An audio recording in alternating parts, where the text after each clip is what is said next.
So there's not a lot of people here, and I think I made him a little bit of a mistake because after we had talked so many times, Mark, I actually got the time wrong when I made the stream. I saw that. I thought maybe I'm wrong, but okay. No, it was me. So I had it at 8:00, which is the Saturday night time instead. So, anyways, we're going to give the normal spiel to everybody, even though there's just a few people in here. Now they're starting to trickle in now. Finding it. So again, everybody, the whole first part here, the whole first hour, basically, Mark and I were just going to be having a conversation. We're not going to be looking at chat at all. In fact, I'm going to hide it. And then the second half, we will open it up to you guys to ask questions and learn more about Mark. Oh, that's weird. Stream Elements bot running.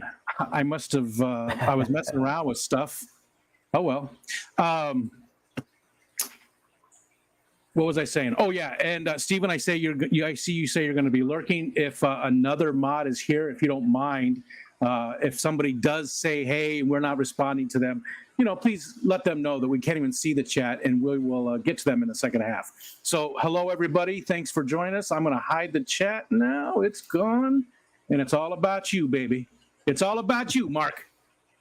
Awesome. Well, thanks for having me on. I appreciate it. Yeah, thanks for joining me. I really appreciate it. I know we've had some back and forth trying to get a good time. So, and my condolences for the death in the family. Your brother-in-law, correct? Yeah. Thank you. I appreciate that. Yeah, he was only 38 and died of pancreatic cancer. Kind of a gotcha. Kind of a sucky one. Yeah, that's a bad one too. That's definitely a bad way to go. I mean, not like any cancer is good, but that is definitely one of the bad ones. So, all right. So let's see. And you brought this up before the stream, but I really don't know much about you, Mark, other than you live in Texas. And I'll be honest, I know that your channel name before was, you've gone through a few iterations. What were all the different channel names that you've done?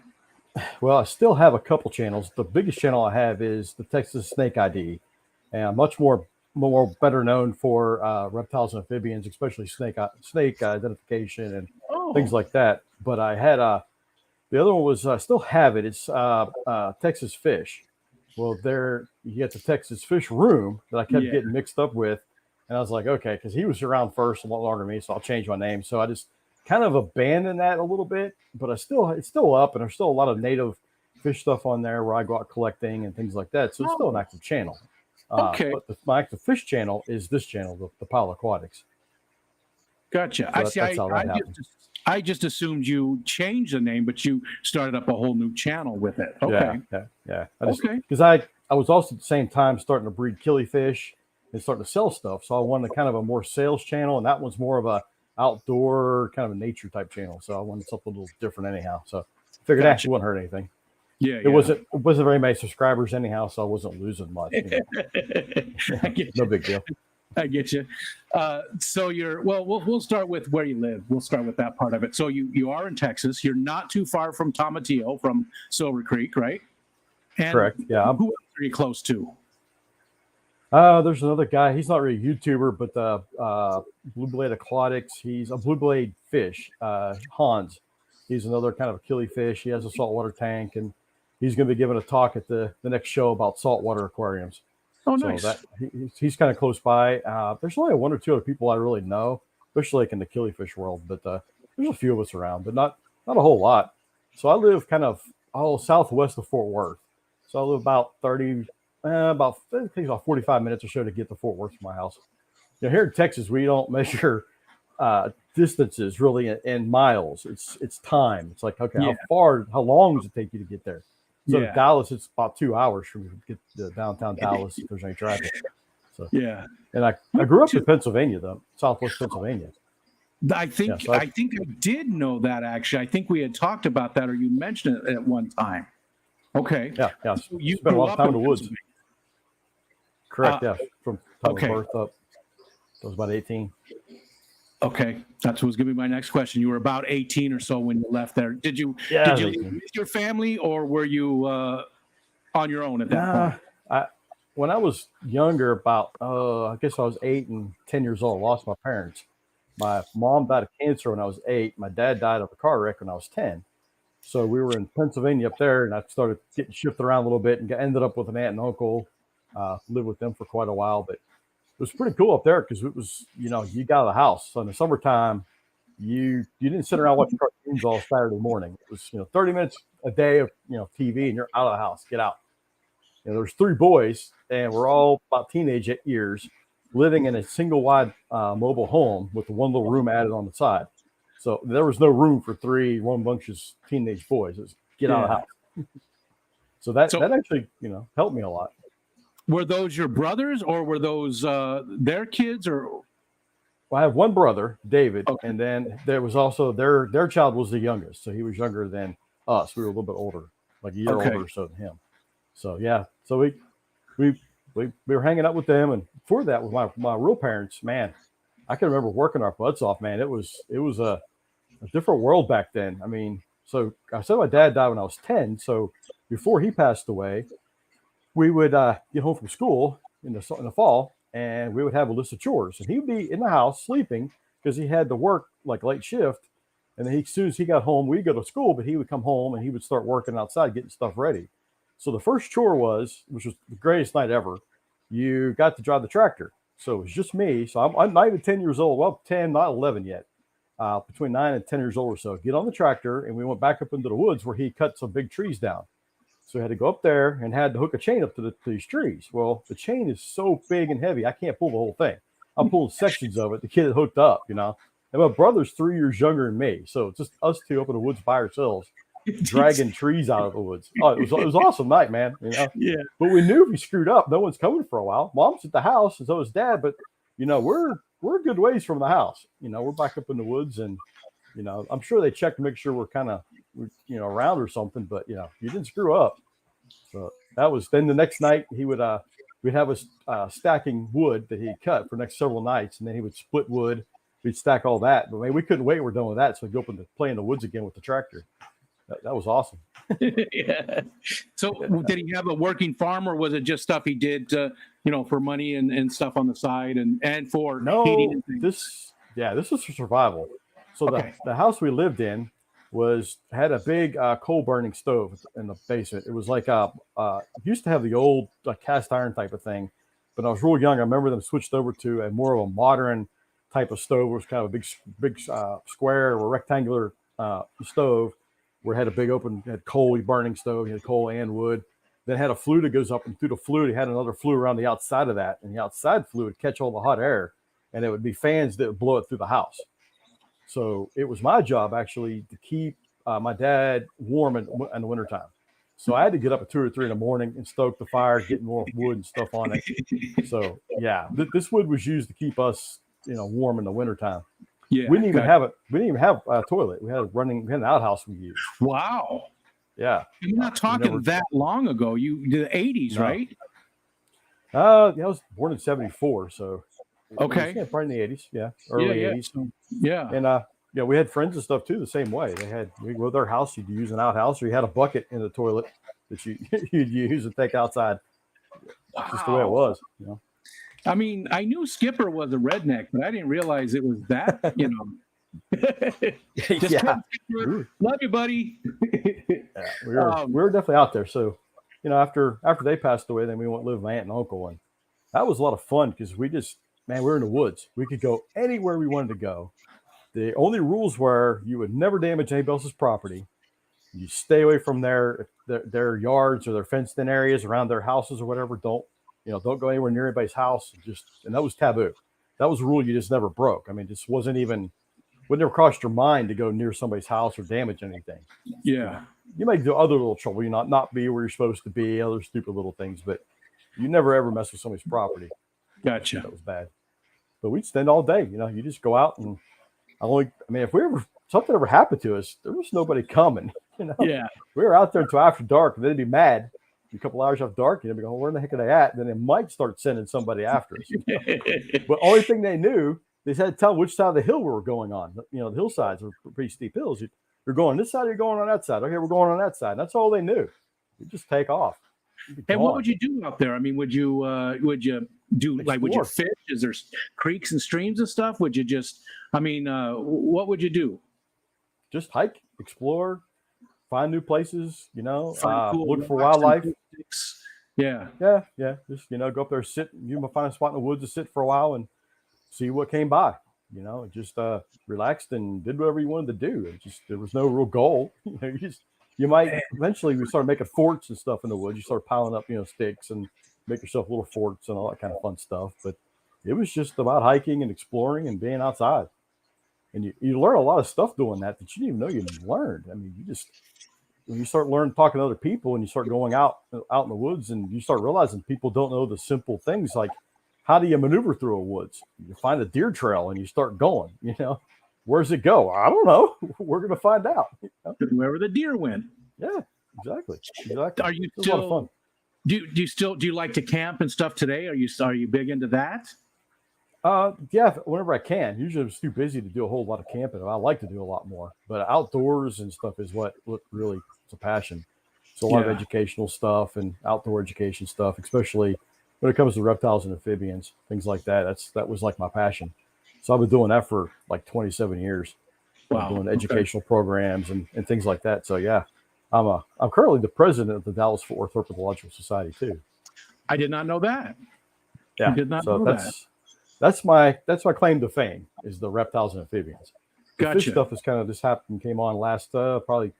Well, I've been keeping fish for a long time, probably longer than I've been keeping reptiles and stuff, but not really hardcore. You know, just kind of have a tank here and there. You know, the kids want a tank, you set a tank up for them for a while, but not really get serious. So the last probably 4 or 5 years, I've gotten really serious. Gotcha. I've got about 100 tanks now.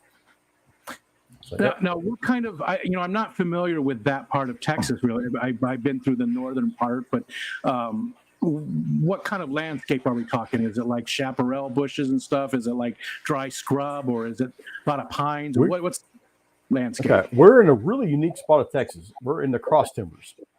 So it's the east versus east to west, and a little bit from the north, a little bit from the south. So where I'm at is really cool because if you just go an hour about any direction, you could get a different habitat.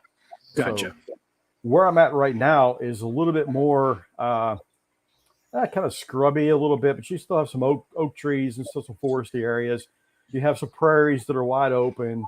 So it's kind of a nice blending. So when you're driving, you might go through prairies for 20 minutes, and then you start getting more into the wooded areas and creeks and things.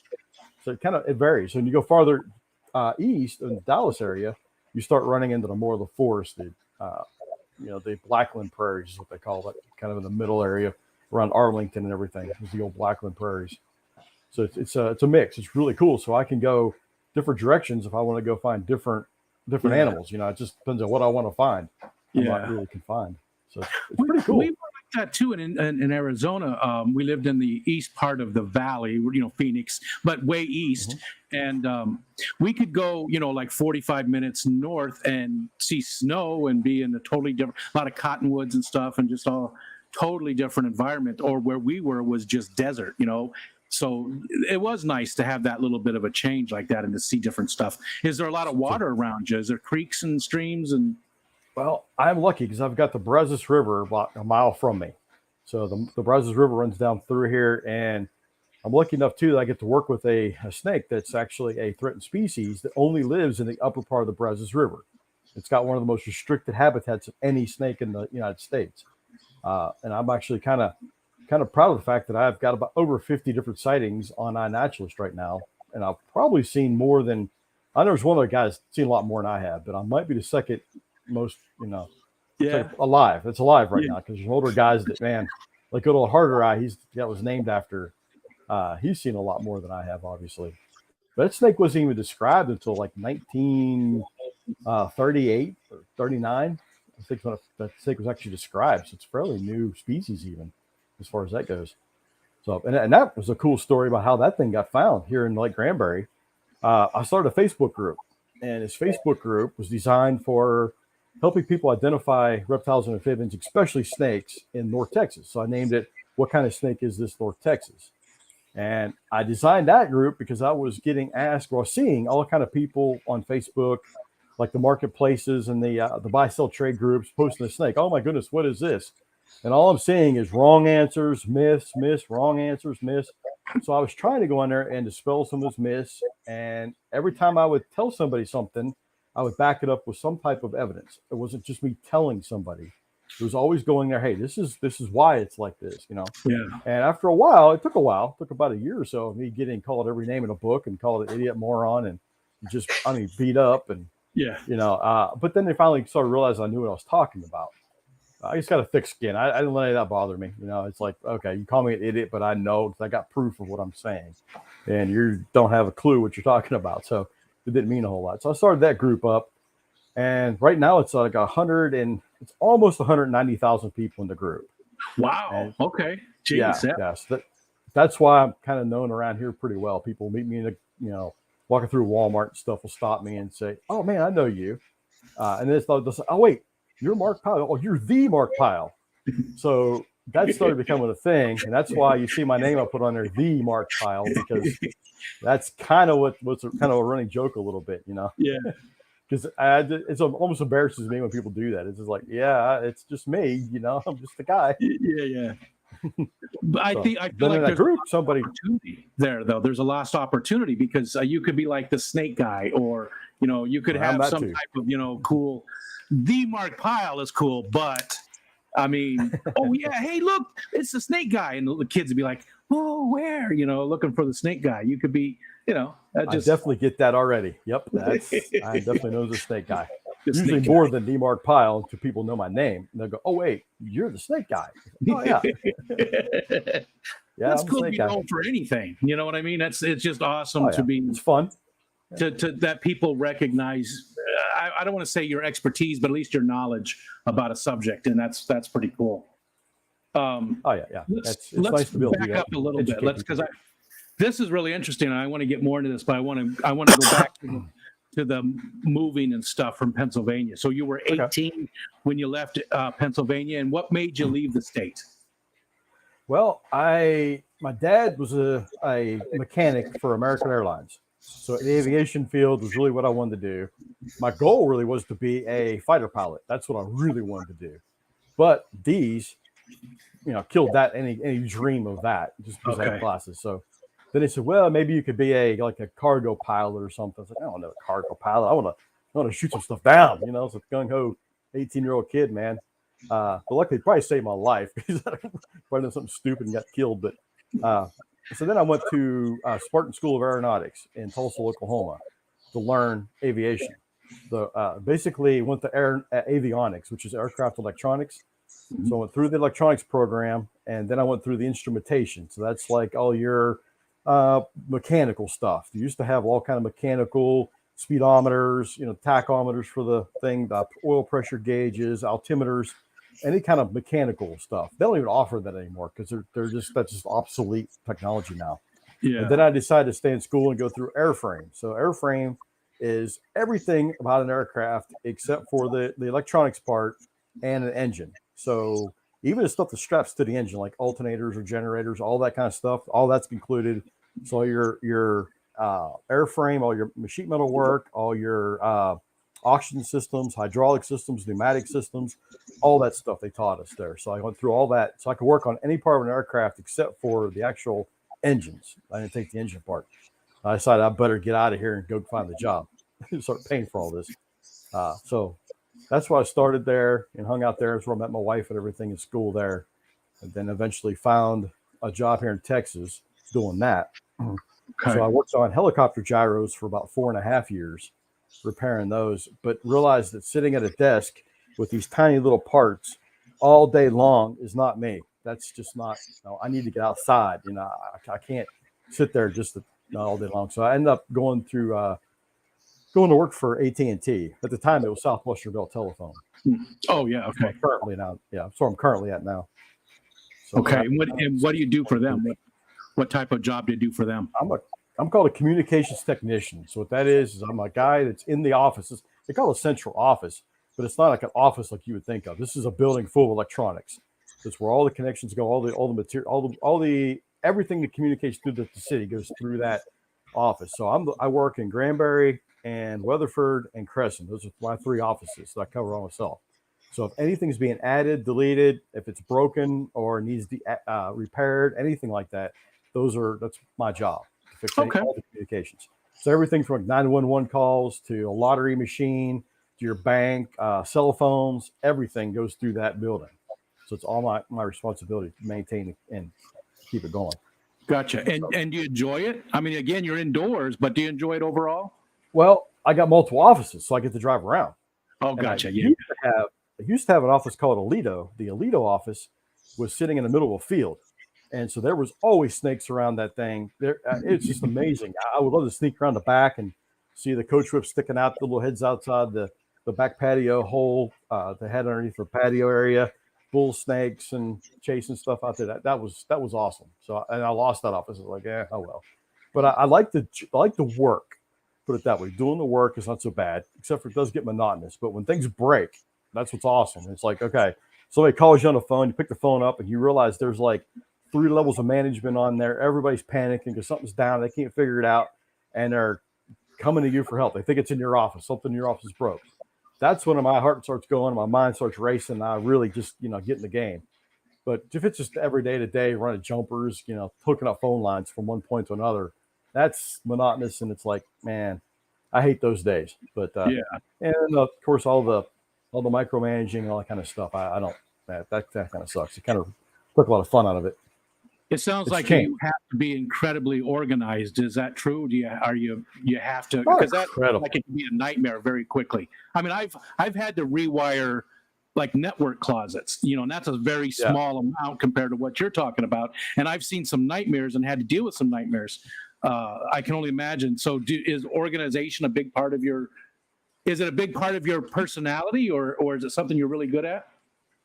No. Organization is like one of my weakest, things. Yeah, that I'm terrible at organizing things. Me too. But I'm more of a practical thing. If it works, okay, that's all I needed. I just have to look pretty. It has to work. But of course, you do have to keep things neatly run, because if you don't run jumpers right and keep everything all tucked in nicely, then you end up with a mess, and then it doesn't work.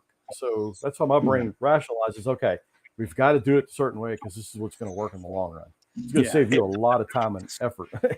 Because it's going to suck if you mess this up, eventually. Labeling things is critical, and I'm terrible at it, but labeling things, keeping everything, because later on we have a disconnect or something come through. You got to make sure you're in the right place. You're pulling the right circuits and stuff out. So. Yes. I've been through that. Again, a much smaller scale, but I had a boss. I was on vacation. They rewired a front part of an office area, and he said, go pull all the blue cable, all the blue Ethernet out of there. And I was like, you're sure? All the blue cable? He said, yes, cut all the blue cable and take it out. So I did.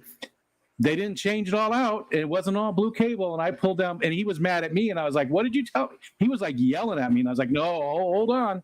You said pull all the blue cable, right?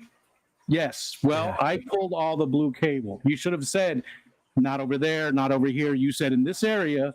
So, I've definitely been through that. Yeah, but you're still in trouble. Yeah. Yeah, well, I remember one time on a Friday afternoon, I get the orders coming through for disconnects, regular old phone lines. It's called POTS lines, plain old telephone. Yeah. Yep. I remember POTS lines. Yep. So you go over there, and I had about 5 or 6, more than that, there's probably about 10 of them or so. And I was disconnecting them, and I was like, this is kind of weird because it's cable 1, pair 1, 2, 3, 4, 5, 6, 7. This is easy, but it's kind of weird right here in the very beginning. Did not think it through, but I had a legitimate order to pull it. So I pulled all these out, and I'll pull the other side out of the OEs, and I'm done. Go home for the weekend. Next thing, Monday morning, man, the phone starts ringing. There's tickets all in there. And they put it all back. I'm like, what do you mean? I got a good order. I can't. It's supposed to be out. So they scrambled, put everything back in. What I took out was City Hall. It was the police department, all that stuff. Well, because they had an agreement. They were moving buildings. The police department and all the stuff was moving, and they had orders in there to disconnect it after they put the new stuff in. Well, they got delayed, and there was an argument, disagreement that they told AT&T. AT&T said, no, you didn't tell us, But here I am, the guy with the valid order, and I just did what I was supposed to do. It was strange. Later on that same week, this is before I moved to Granbury, the same town I work in. I had to drive about an hour and a half down here to the town. So I'm running behind. So I come into town, and I'm speeding. And I mean, he pulled me over immediately. As soon as I crossed that 35-mile speed limit sign, pulled me over. He walks right up to me. He goes, "Oh, Mr. Pyle, you're running late today, huh?" I was like, "USOB." Oh man, I know exactly what this is all about. It's like, yep, he wrote me a ticket, no warning, nothing. I was like, "Yeah, you're waiting on me." Yeah. That's vindictive as shit. Yeah, but he's right though. I was speeding. If I wasn't speeding, he couldn't have got me. So yeah. I know he could have wrote me a warning maybe or something, but just kind of ironic. Yeah. So. How long did you? And again, I'm sort of shifting gears and going back a little bit. How long were you in Oklahoma? Just for Oklahoma, just for aviation stuff. About 3 years. So I got about 204 credit hours in like 3-year period. So we didn't take a summer vacation. You had like 2 weeks in the summer, 2 weeks in the around Christmas. Maybe it was 3 weeks. And the way the FAA has it set up, you have to have 100% contact hours, which means you have to be either sitting in class for 100% of the time or make up every single hour you miss. And if you miss more than 10% of a class hours, you drop that class and take it over again, no matter what. There was no making it up. So you had to be there. This wasn't like a college or a university where they don't even care if you show up or not. You just have to pass the test or whatever. It wasn't like that. You had to be sitting in your seat for that time. So it took me about 3 years to do that. So that was pretty fun. Then whenever I moved did you make up any classes? No, I didn't miss enough to make any classes. There was a few times you're sick and stuff. You have to come back in. But it was kind of like a BS thing. You'd show up and they would go, "Okay, come with us." And we'd go into like a hangar and you might sweep the hangar for an hour and it'd be, "Okay, you made it up, you're gone." But one time we got to play with the TIG welder, the guy who had a really nice TIG welder set up, and he was showing us how to do that and taught us some stuff. And that was awesome. But so then whenever I moved to Texas, I started. Good. While you were there in Oklahoma, how did you meet your wife? You said you met her there in Oklahoma. How did you guys meet? Well, it was through a roommate. So my roommate had a girlfriend, and they were through the CAP. So they are all in the CAP. My roommate and what's his CAP? girlfriend, Civil Air Patrol.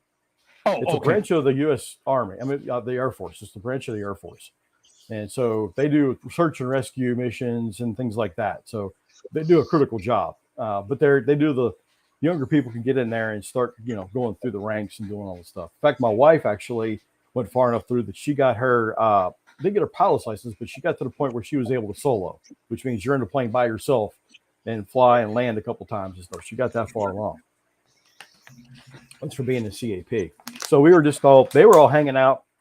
He went out with his girlfriend and they all met up somewhere, and I was back at the apartment, and then they came back to the apartment. And I already went to bed, but I heard a bunch of girls out in my apartment. I'm going like, "Hey, I'm a college kid, and there's girls in my apartment." I'm waking up.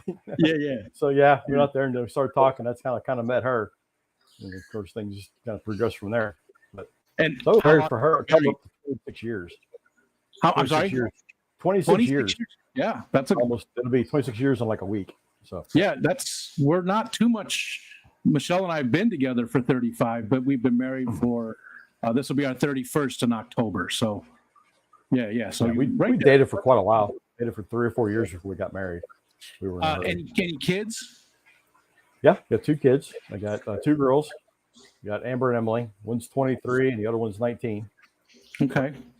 Yeah, they're on their kind of on their own. One of them had to move back for a little while. It's a bad breakup type of thing, Yeah, I still have 2 at home, and they're 25 and 21. So one of them made it out, and the other 2 are working on it. So hopefully, I don't want to leave, but I do. Yeah, I know. Our house will be empty. And they help me out with the reptile stuff too. I mean, I have pictures of my youngest with me, bottle in her mouth, sitting at a educational event with room full of snakes, and I'm talking to people about snakes while I'm giving her a bottle. So she's literally. Both of them have a full lifetime experience of reptiles and amphibians, and they kind of get jaded of it. They don't, they kind of get burnt out, and the youngest one loves to go out and help me. They're knowledgeable, but they're not super into it. Correct. Yeah, the youngest one's more into it. She likes to go out and help me do like copperhead relocations and stuff like that. So one night not too long ago, we found 27 copperheads in one yard in about an hour. Wow! So we relocated all those. Yeah. That's not common? That's not common, right? That's uncommon, but not rare. Okay. But because we were out to the same location 2 years before, and we got 22 out of that yard. And then I guess a couple years before that, I had 9 or so out of that yard. So really, my average, people will see a copperhead or see another snake when we come out and take a look. So on average, I remove about 6 copperheads per property whenever I go out in the evening. So that's average. It's about 6. Most people see 1, they freak out, and they go, "Hey man, can you come out and remove this?" Sure. And then I'll start looking for more, relocate whatever I can find, and then go back and show them their problem areas. Okay, you don't want the copperheads hanging out. You need to get rid of this. You need to change out this wood pile. Can't be here. These bushes have got to be cut up. All that stacked plywood sitting over there in a corner. Now that's got to go. Sometimes you walk out the places and you're going, "Dad, you got to move." I mean, you got, it's a junkyard in your front yard. It's like there's nothing you can do, Or they have beautiful rock landscaping everywhere with ivy growing over it and make a perfect habitat. And they're wanting to get rid of the snakes. So you made perfect habitat, What am I going to do? Excuse me, I'm so sorry. Oh, no problem. I got called. It was just a couple years ago, to a neighborhood near me to come out for a copperhead.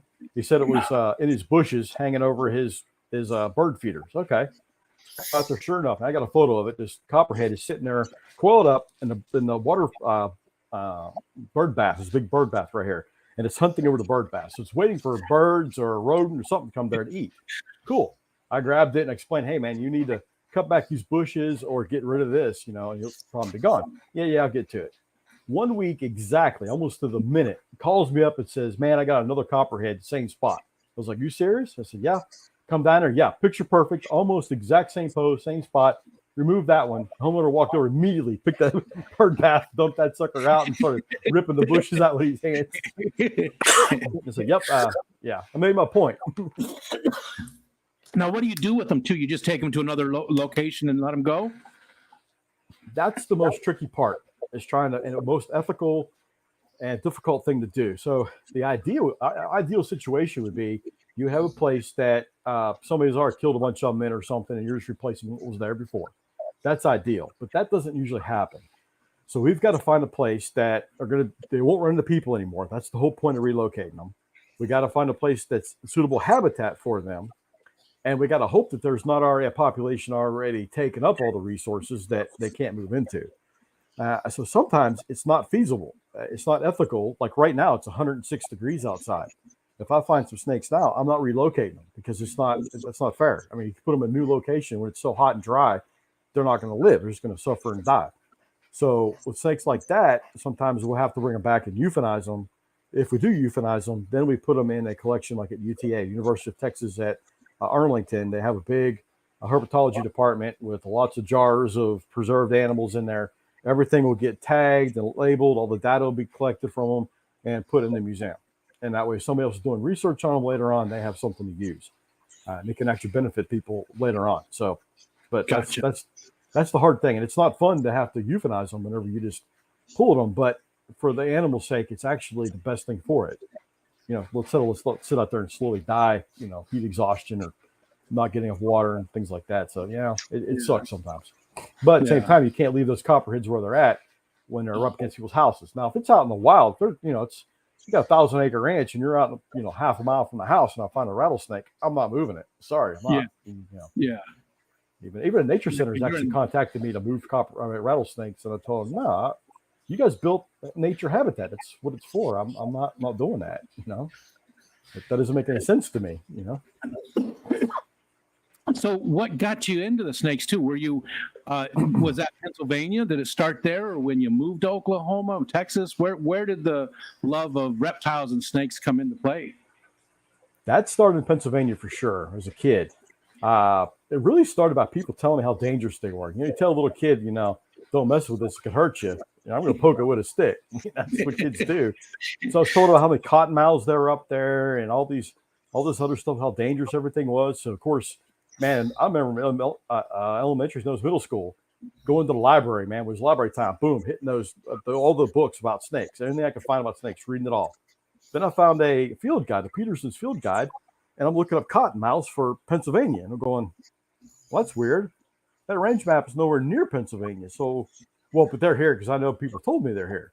So I go looking for them, and I can't find them. Find water snakes and all this other stuff, but I can't find them either. Then I realize people are misidentifying what they're seeing, and they think there's cottonmouths here. Well, but when your elders are telling you something, you don't tell them they're wrong. You know, this was just taboo. You just kind of keep your mouth shut and smile and nod. You know, okay, but knowing that's not the truth. So that started me to really start going, okay, what else is not true, and really piqued my curiosity for a lot of things, not just snakes. But that's where I really started digging in a lot of books. Okay, what are these black snakes? Everybody keeps finding the black snakes. What the heck's a black snake? Look at a book. There's no black snake. There's black rat snake and there's black racer. So trying to figure out which one of these is it. Well, then I realized it's both because no one can identify. They just see a black colored snake and it's a black snake, So I learned a lot on my own. And then when I came to Texas, that's when I really started digging in because we have a lot more dangerous snakes here and a lot more people didn't know what they were. And I was like, okay, I'm not going to be ignorant. I'm going to get me some books. So I'm going to learn this. So I started teaching myself. And then, of course, you get with the herpetological societies and things, and you start learning with them and hanging out and doing educational events where everybody's bringing their animals out. And you bring some animals you might have, like a ball python or something, but they're bringing a lot of native animals out. And you listen. You just shut up and listen to what they're telling other people and what their questions are, how they're answering them. Then you start researching, comparing, make sure what they're saying is right. And you realize, well, some of that stuff they're saying isn't right, and I can prove it, going. So when I started taking over the reins, you started changing some of that stuff, like a coral snake, the red and yellow killer fellow. Well, kind of that works, but there's way too many situations it doesn't work in. Triangular shaped heads. Oh, that's a venomous snake. Well, no, most snakes will flatten their heads out to be triangles. There's all kind of slit eyes. No, that doesn't work either because all animals at nighttime, their eyes dilate round, even the venomous stuff. Then you have some non-venomous snakes with slit eyes. So you're going, okay, that doesn't work either. So you start just really researching this stuff, and then you start teaching people how to actually identify a cottonmouth from a water snake. Gotcha. That's what my Facebook group was really good at. Yeah. So when I first started that group, I really focused on myself, doing it myself for the first night. I think I had 60 people, and then I was like, oh wow, yes, this is awesome. I got 100, and I'm going, wow. Then it started growing and growing and growing, and I started losing sleep trying to keep all the myths because then got all these people coming in. It's just me, and everybody else is coming in, dogpiling me. Yeah. Eventually got out of control, and I had to have some mods and admin come in there, some helping me. So then it started growing and growing.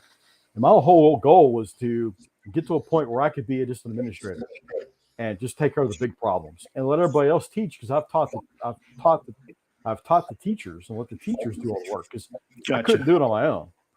When I made that group, I also wanted, because I realized that I don't know every snake. Well, I know every snake in the country, but I don't know intimately. I don't know exactly where they're all the little details or nuances.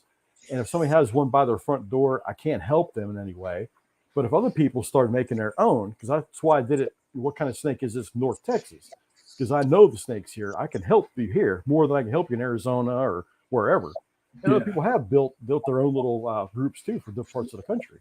So we got things kind of rolling the way I wanted to roll it. Like one of my teaching things is not to tell people not to kill snakes or things like that. It's to show them why they shouldn't and let them come to the conclusion that maybe they shouldn't kill them. It's just my philosophy, especially on the internet, man. You tell somebody, don't do this, it's like smacking them in the chest. Don't you do this? Yeah. And all their family that they love and care and admire has told them the opposite. So why are they going to believe me, some dude on the internet, over their family and all their friends and stuff? So it's tough. A softer approach. So when you were talking about teaching yourself, would you say there was a number one? You said the Peterson guide, which I love the Peterson guides. I've got one right here for edible wild plants. I absolutely love Peterson guides. I like the Audubon field guides, love those. But was there any certain tool that was indispensable when you first started getting going and realizing? Was it the field guides? Because you're talking about a time when the internet was non-existent. Even in the 90s, you weren't getting much. Is there any certain tool that really helped you and was indispensable? Really, it was like the Herpetological Society meetings and those educational events. Hanging out for a full weekend. We still do this event at the Fort Worth Nature Center. It's called the Snakes of Tarrant County.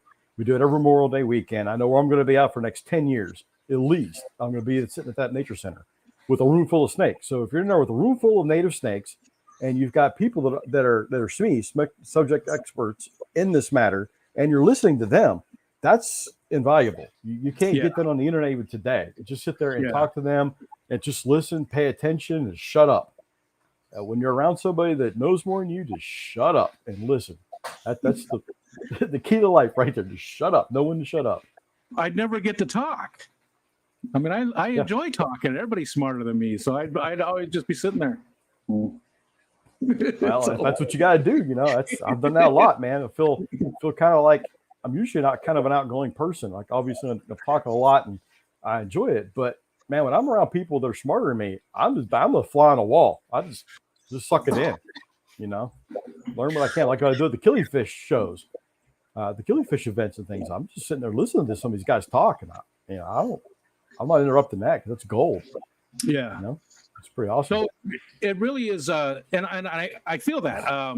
Same here with I haven't been to a lot of fishy events, but the Keystone Clash, I've been to twice, and it's coming up very quick. It's only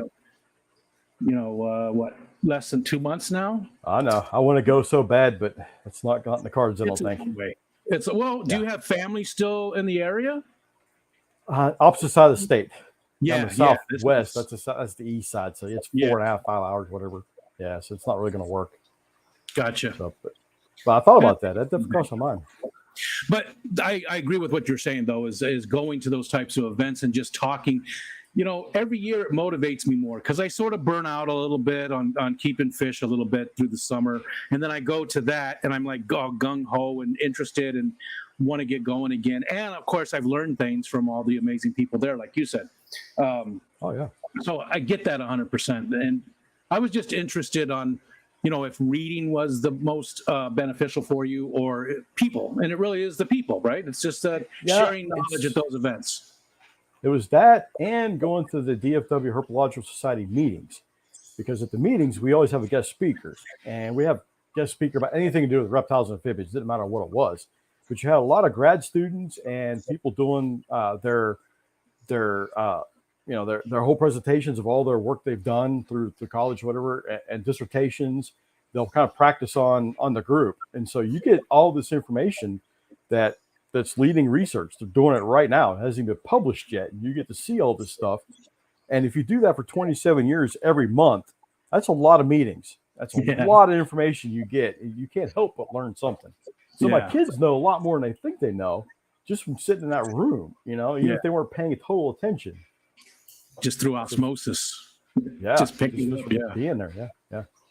Do you have very good friends in that community then as well? Do you like people that you're very, very close to that you've, absolutely. That absolutely. We've got a nice, pretty large group of really, really tight knit friends. A lot of those are the admins and stuff on my group because I trust them. I know who they are. And to be an admin on that group, you can't just be good at identifying snakes. You got to have people skills, and that's harder to find than people who know how to identify snakes. It really is. Yeah, that's a really hard. Think about this. I'm taking people that are passionate about killing snakes, hate them, and people who are passionate about saving and loving them, and throwing them together on the internet and on Facebook. And hopefully, I'm not causing a nuclear war. A whole meltdown of the whole system. So it is tough, kind of managing people. It is. I was an IT guy for a long time, and a lot of my fellow IT people had no people skills whatsoever. They were incredibly smart and really knew their technology, but whatever the different thing I was doing. But when it came to dealing with people, that's where I was good. That's one of my few skills in life is dealing with people, and I did have very strong people skills, and it served me well throughout the years. So I know how rare it is for certain occupations. Something else you probably didn't know about me. I'm actually a falconer. I'm a licensed falconer, and I'm also a licensed sub-permitted rehabber, wildlife rehabber. So I've got sitting right in front of me, there's a Mississippi kite that fell out of a nest that I've got to do something with later here. Assess it and see what's wrong with it. Nice. That's actually what I was going to bring up next was what other type of things do you like to do? So that was great. So what got you into that too? It sort of goes hand in hand. I mean, it's still conservation and everything. Are you interested in birds in general or? I'm interested in everything in general. Anything out nature wise, it's just, insects and vertebrates, plants, just some of the things I've had a chance to grab onto a little better than others. In fact, the falconry and the wildlife rehab things kind of go hand in hand, because the same people that taught me falconry taught me the wildlife rehab stuff. I'm actually on their permit, and they were my sponsor for doing the falconry. So if you're not familiar with falconry, you have to be an apprentice under somebody for a minimum of 2 years legally. That's minimum. After that, they could sign off on you or say, no, you're not ready yet. So it's a really big deal, and it's pretty lengthy process, and it's a lot of work to get to the point where you're actually a general falconer and you're able to go on your own. It takes a lot of work. It takes a lot of work just to get to be an apprentice. The first time you're actually allowed to own a bird, it's a big deal, and I like the way it's set up. Yeah. So they taught me a tremendous amount. One bird at a time, or can you have like an aviary? I mean, how does that work? There's a lot of nuances there. So as an apprentice, you're allowed to have one bird that you're flying at a time. And in Texas, you actually have to go out and trap your own bird, but you can only trap a juvenile. You cannot trap an adult. So it's got to be a bird that's first year, before its first molt. And their plumage will be different. The colorations, things like red-tailed hawk won't have a red tail when they're juveniles. That doesn't come in until their second year.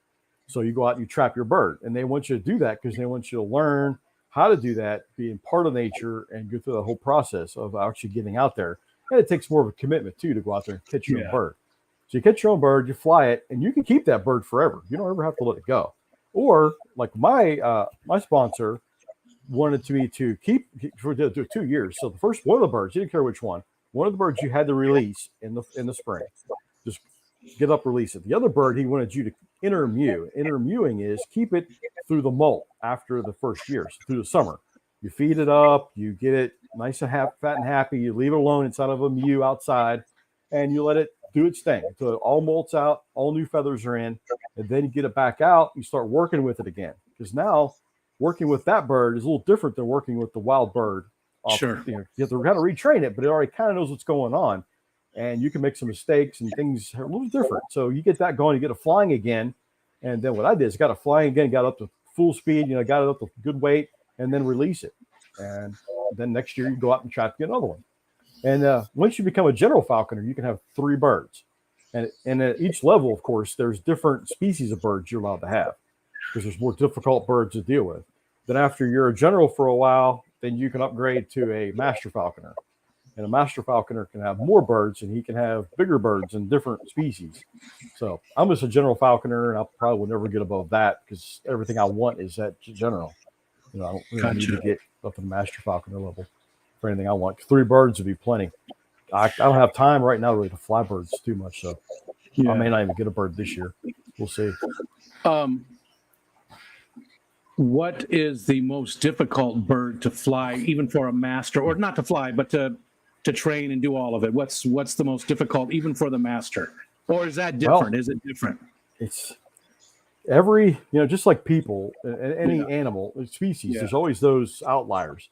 But in general, like your big eagles, the golden eagles, things like that are most difficult, just because of the sheer size of them, where you have to fly them. You can't fly those anywhere near habitats, because they're big enough to take out small dogs and cause all kind of problems. You don't want that. You don't want your animal trying to grab a cat, that if a cat turns around and one nip of the just break the skin, that toxin can get in there and kill your bird. I mean, you don't want it killing somebody's animal either. So you have to go way out in big country, big wide open areas, like West Texas out there, where there's, as far as you can see, nothing but farmland type of thing. That's where you need to go. So, but to even have a falcon, you got to be a master falconer, and then you have to apprentice under someone that has big birds like eagles for so many years. They have to sign off on you too. So it's a step. It's the ultimate level flying eagles, and it's the ultimate difficulty too. And they're big enough to reach over and grab your peck and do some damage. I mean, these are potentially pretty dangerous animals. I mean, it's hard to downplay it, but I don't want to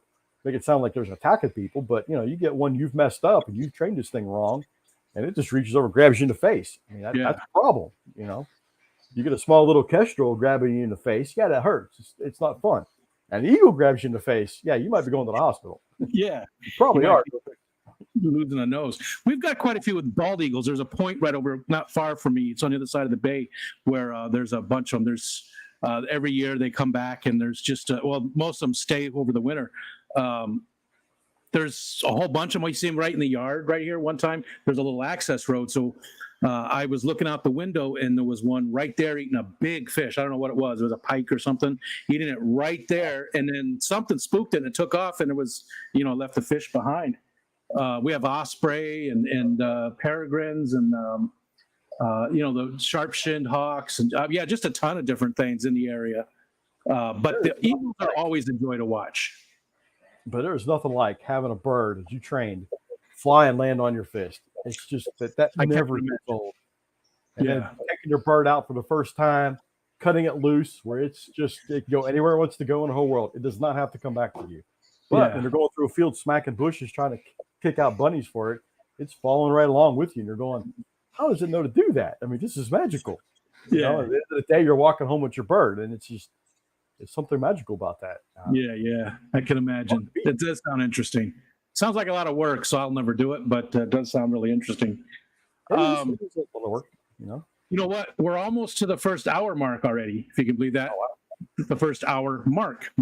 Awesome. Is there anything that you'd like to bring up that we didn't talk about yet that you think people should know about you? Any other interesting hobbies or anything? Or anything promotional for YouTube too? Is there do you want to talk about your channels or anything? It's a good time to do that now if you'd like to. If you've got anything. Yeah, I guess I do also like to mess around with computer stuff, microcontrollers and little Raspberry Pis, the single board controllers. I've programmed a bunch of stuff to keep my animals from overheating. Years ago, I used to live in a house that somebody owned a alarm company. So everything was all wired up for alarms and everything, but I didn't really want that. And he had a motion control thing in the hallway that was annoying. So I turned the whole thing off. Well, my dog kept ripping out my air conditioning control wire on the back of my house. And my reptiles were almost died a couple times because the heat would go up, 105 degrees outside. And you have no air conditioning for an hour or two. It's going to get hot in the house fast. So I had to come up with some way of doing that. So I rigged up, I hacked in. I had to go buy the actual manual for the installation manual, not the owner's manual. The installation manual has the real programming stuff in it where you can really program numbers and everything. So I got that, reprogrammed it. So when I put a thermostat on the wall instead of that little motion detector, when the thermostat reached a certain point, it would close the contacts instead of the motion detector closing the contacts, set the alarm off. Now the alarm programmed up just to call my cell phone. At that time, we just had the candy bar style, phones that didn't do anything. But when I got a call from my house and there's nobody at my house, I knew my alarm system was calling me. I knew my house was getting hot. So I'd hurry up and run home and fix it. That worked great. But then when I moved, I didn't have that anymore. So I ended up getting some ESP8266 little boards and learned how to program in C++ and figured out how to have that talk to a server that would send information to an app on my phone. So it would graph out the temperatures and it would set an audible alarm off in the house. It would send me a text message. It would post on Twitter. It would do all this stuff and tell everybody, hey, your house is overheating. And I had that for outside. I saved my tortoise a couple times in the wintertime. The heater went out when it was only like 20 degrees outside. And he's outside in an insulated container with a space heater on top. Well, the space heater eventually would die on me. And luckily I had that alarm system going off at 2 a.m. going, this stupid thing's malfunctioning. Oh, what's going on? Getting mad, walk outside and going, oh no, it didn't malfunction. It just saved my tortoise's life, So things like that I like to do. Yeah. Of course, I do have my YouTube pages, my YouTube accounts. The biggest one is what kind of snake is this? No, I'm sorry. It's Texas Snake ID is the biggest YouTube account, and that's got 2,500 people or so in it. I have a lot of videos on there. Hopefully, I'll put some more out eventually. Then the other one is the Pyle Aquatics. That's the one I'm currently really working on, adding lots of stuff from like the what's it called? The Texas Area Killifish Association show and their auction. I have videos I'm putting on there. A few more I'm going to upload. So that one there's my active channel. So I'm doing more for fish stuff. Gotcha. And do you keep just killies right now, or do you keep other stuff too, fish-wise? No, I keep other stuff too. I keep a lot of native fish. I've done a couple of native displays like I do with the snake stuff. Yeah. I decided that cleaning snake poop up for the last 25, 30 years, whatever it's been, getting old. So I've kind of backed down on how many snakes I have, and I've increased number of fish. And I thought, man, I could do this with natives. So I got to catch a bunch of natives, and I keep those, a bunch of native killies too. And then I'll take those out to nature centers and things, set them up and show people what's out there. And I'm hoping to build that up bigger and bigger and bigger so I can have big tanks with a whole bunch of fish in them of one species instead of just, one or two specimens in a small container. It looks cool, but when you have a whole school of red shiners, it's going to be way more impressive. Yeah. People don't know what's in our creeks and streams around here. They know the bass and the bluegill and, the catfish, but they don't know all the other little darters and all the shiners and the killifish. And so that's what I really want to get going. Now, there are quite a few people in the fish fam that also, keep reptiles and stuff. Bob Kaler comes to mind. Grumpy Mike, who I have not seen in quite some time, and I hope he's doing well. Mike's Aquatics and things. That's, they do a stream, I believe, on Friday nights for the reptiles. I don't know if you hang out with them or watch them, but they're all pretty experienced as well. I need to check them out. Yeah. Tennessee. Actually went out about 2 hours from here, picked up some bluefin killifish, which are not supposed to be native to this area. That's an East Coast thing, Florida and along the East Coast area. Well, somehow a population of them got dropped off about 2.5 hours from me.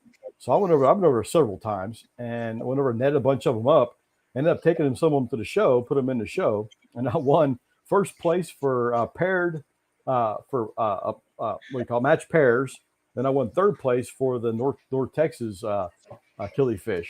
Nice. So it was paid off going all the way over there. Yeah. And I even found the new location of the bluefins that nobody knew about, which is several miles away in a little spring-fed pond.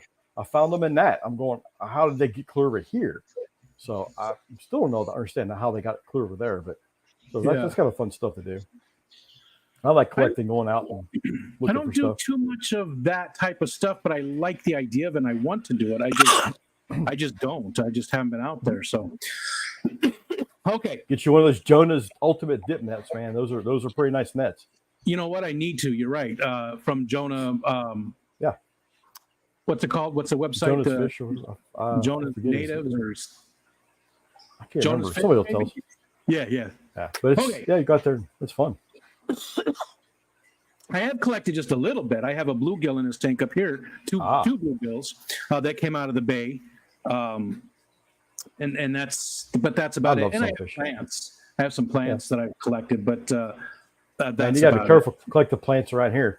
There's so many invasives and so much illegal stuff, so you got to kind of know what you're doing before you grab stuff. I made a mistake once and picked up some alligator weed and didn't know what it was. Started growing real good and started asking around. They were going, "Oh, it's alligator weed," and I was like, "What's that?" Looked up, I was like, "Oh, that's only the most invasive aquatic plant there is on the planet. Oh yeah, I gotta get that out of here fast. Destroy that." Oops.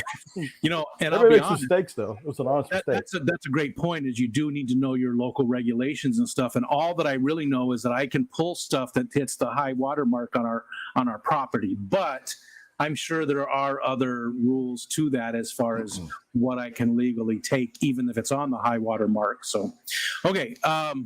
So I got the chat open. I'll feed you questions from them. We're going to start. Let's see. Now's a good time, people, if you've got questions. And thanks, everybody, for coming in. I really do appreciate you guys coming in and hanging out with us. There's currently 46 people watching. And, do the @RicoStan, like my friend Zen Ginger said there, because that makes it pop out. It's, nice orange on the black background. And, there we go. Here we go. Did you catch the first comment? Did you catch the first comment that Tommy made about me? It was really nice, man. I hope I can live up to that kind of a comment, man. He was so nice and such kind words, and I appreciate that. He must have made it early enough that it wiped it out, because all I saw was your response to it. But it's knowing Tommy, I can imagine it was something good. Do you remember the gist of it? Or are you too embarrassed? He said I was a really nice guy. That's all. He's an awesome dude too. I've only met him in person, actually, at the Snakes of Tarrant County event. He popped up there because I talked to him on a live stream or whatever, and he came out and checked it out. I think he pretty much enjoyed it. Did you shake his hand? Oh, heck yeah. I got a picture with him too. Did it feel weird with those missing fingers? I didn't even pay attention. So no, it must not have. No? Sorry, Tom.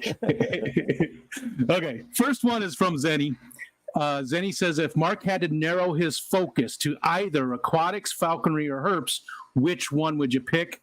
We'll start with that. Which one would you pick? And there's more to that. Well, I would have to go with herps because there's so much education needs to be done there, and there's so much more conservation work there because the snakes are persecuted so badly and misunderstood so bad that I think I need to go there. Other people have got the falconry, got that handled, and the fish and stuff. There's a lot of people working on that, and nobody hates fish. They're going to go out there and start killing bluegill just because they're evil or something. So yeah, I definitely say with the herps. I got a lot more work to do there. It's paying off, and I think I'm making a lot of headway. But yeah, it's definitely the herps. I like that because it's not a personal thing. It's you're saying I feel there's a need. There's a role that I can help fulfill there, and I like that. I personally like keeping the fish better, the native fish. That's personally what I would like to do, but yeah, there's no need there. Yeah, not as big of a need. Not as big. Yeah, there's definitely a need, I think. But yeah. And then the rest of that is where would the other two fall? So basically saying which one would you marry, kiss, or kill? That old game. So herps first, aquatics or falconry next? Boy, man, I don't know. Those are. She asked her question. I'd have to keep falconry because that's something that's just special. I mean, fish are great and everything, but the falconry is something really special. When you train a bird, something completely wild like that, let it go, and it works with you. It's not your friend. It doesn't like you. It's not like it does not have the same affection you have for it, but it's smart enough and it's figured out, hey, you protect me, you give me food, we work together, we're a good team. And I really like that aspect of nature, working together with it, being a one with something instead of just keep fish. They have no say in the matter. Yeah. So yeah, the falconry I have to keep. Good answer. Love that. Let's see. Next up, it jumped on me here. So next up is from Coral. Hi, Coral. Your favorite fish to eat? Do you like to eat fish? Oh yeah, I love all kind of fish. I do partial salmon. Salmon's probably my favorite. Yeah. And would you keep it? Would you keep it in a tank? No. I'd have to have something way bigger than anything I've got. So no. Yeah. Those are some micro species out there. I don't know about some little dwarf species or something. It'd be cool. Yeah, that'd be cool. Salmon's probably my favorite too. I just absolutely love salmon. Carlos, what's up, Carlos Diaz?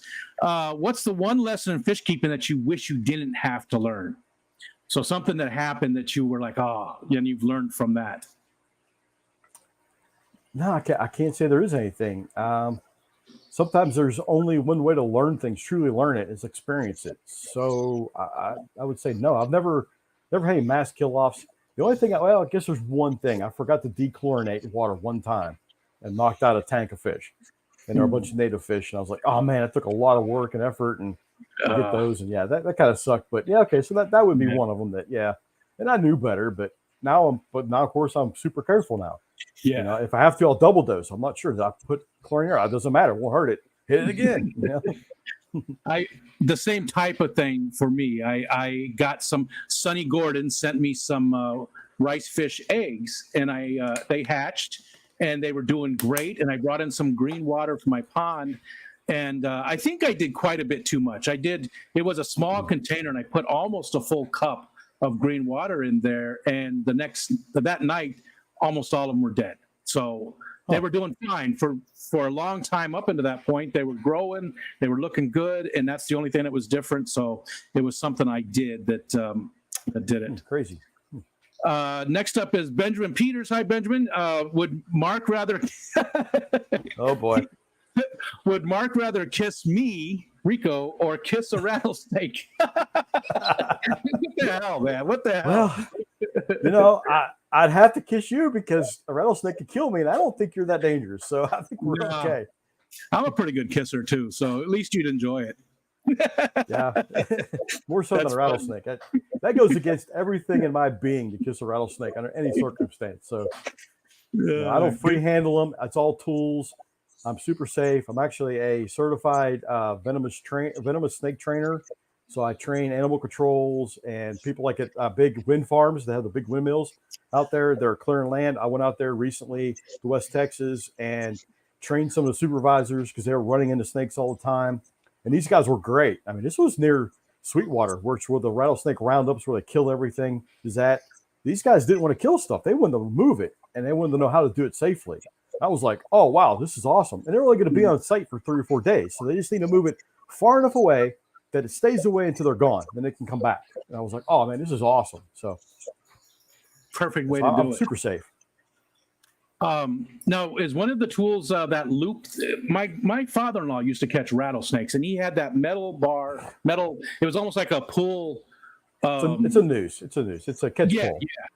Yeah. No, absolutely not. That in a bag. That's all he ever used.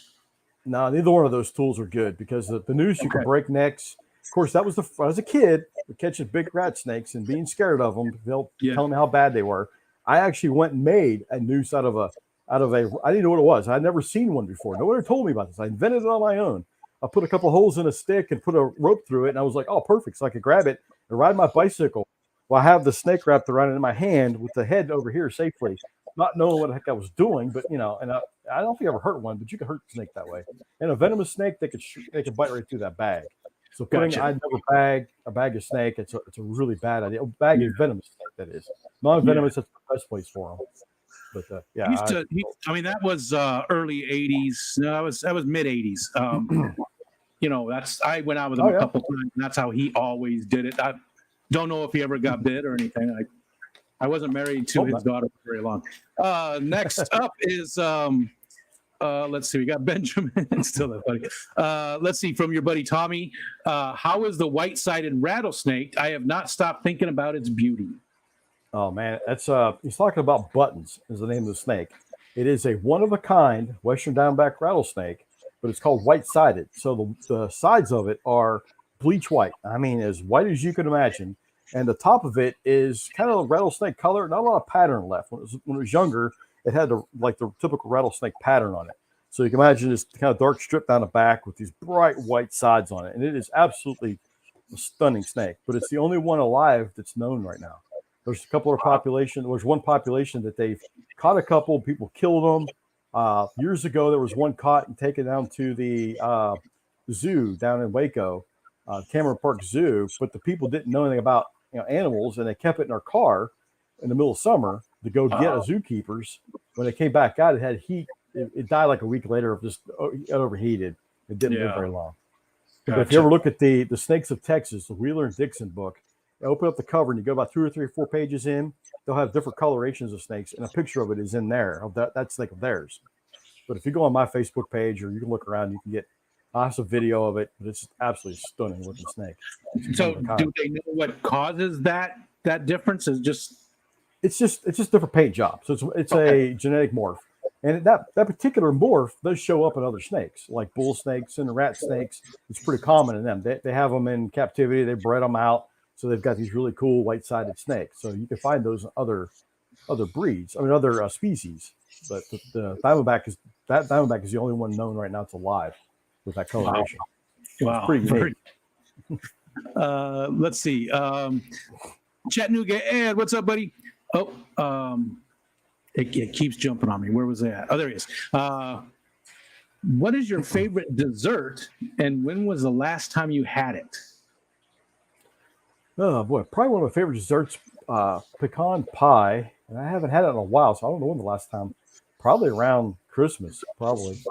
I would imagine. But yeah, I kind of like pecan pie. I can't eat too much of it anymore. It's just too sweet. But man, I know I was a teenager, holy cow, 18, 19 years old. Oh, I used to work at a grocery store, and at lunchtime, I would go get the big bag of M&Ms, a 2-liter Mountain Dew, and I'd down all that in my break time. It only weighed like 130 pounds. It was insane. People look at me going, "You are nuts. That's going to kill you." Yeah. Heck no, it's going to keep me going all night long because I work the night shift. Yeah, I've done those, and yeah, you definitely need that extra boost. Next up is Tuger. What's up? Excuse me. What takes more work, maintaining the small fish room or keeping a medium-sized bird of prey? Oh, definitely fish room. You really aren't interacting with it very many hours of the day just to maintain it. Even working with it, you can't really Now, the only caveat to that is if you first catch a wild caught bird, you are having it on your fist every moment you could possibly have it on your fist. You're going to the bathroom, you got it on your fist. Everywhere, it's going everywhere with you. Try to man it. Manning it means kind of getting used to being around people. So you man the thing 24/7 if you can.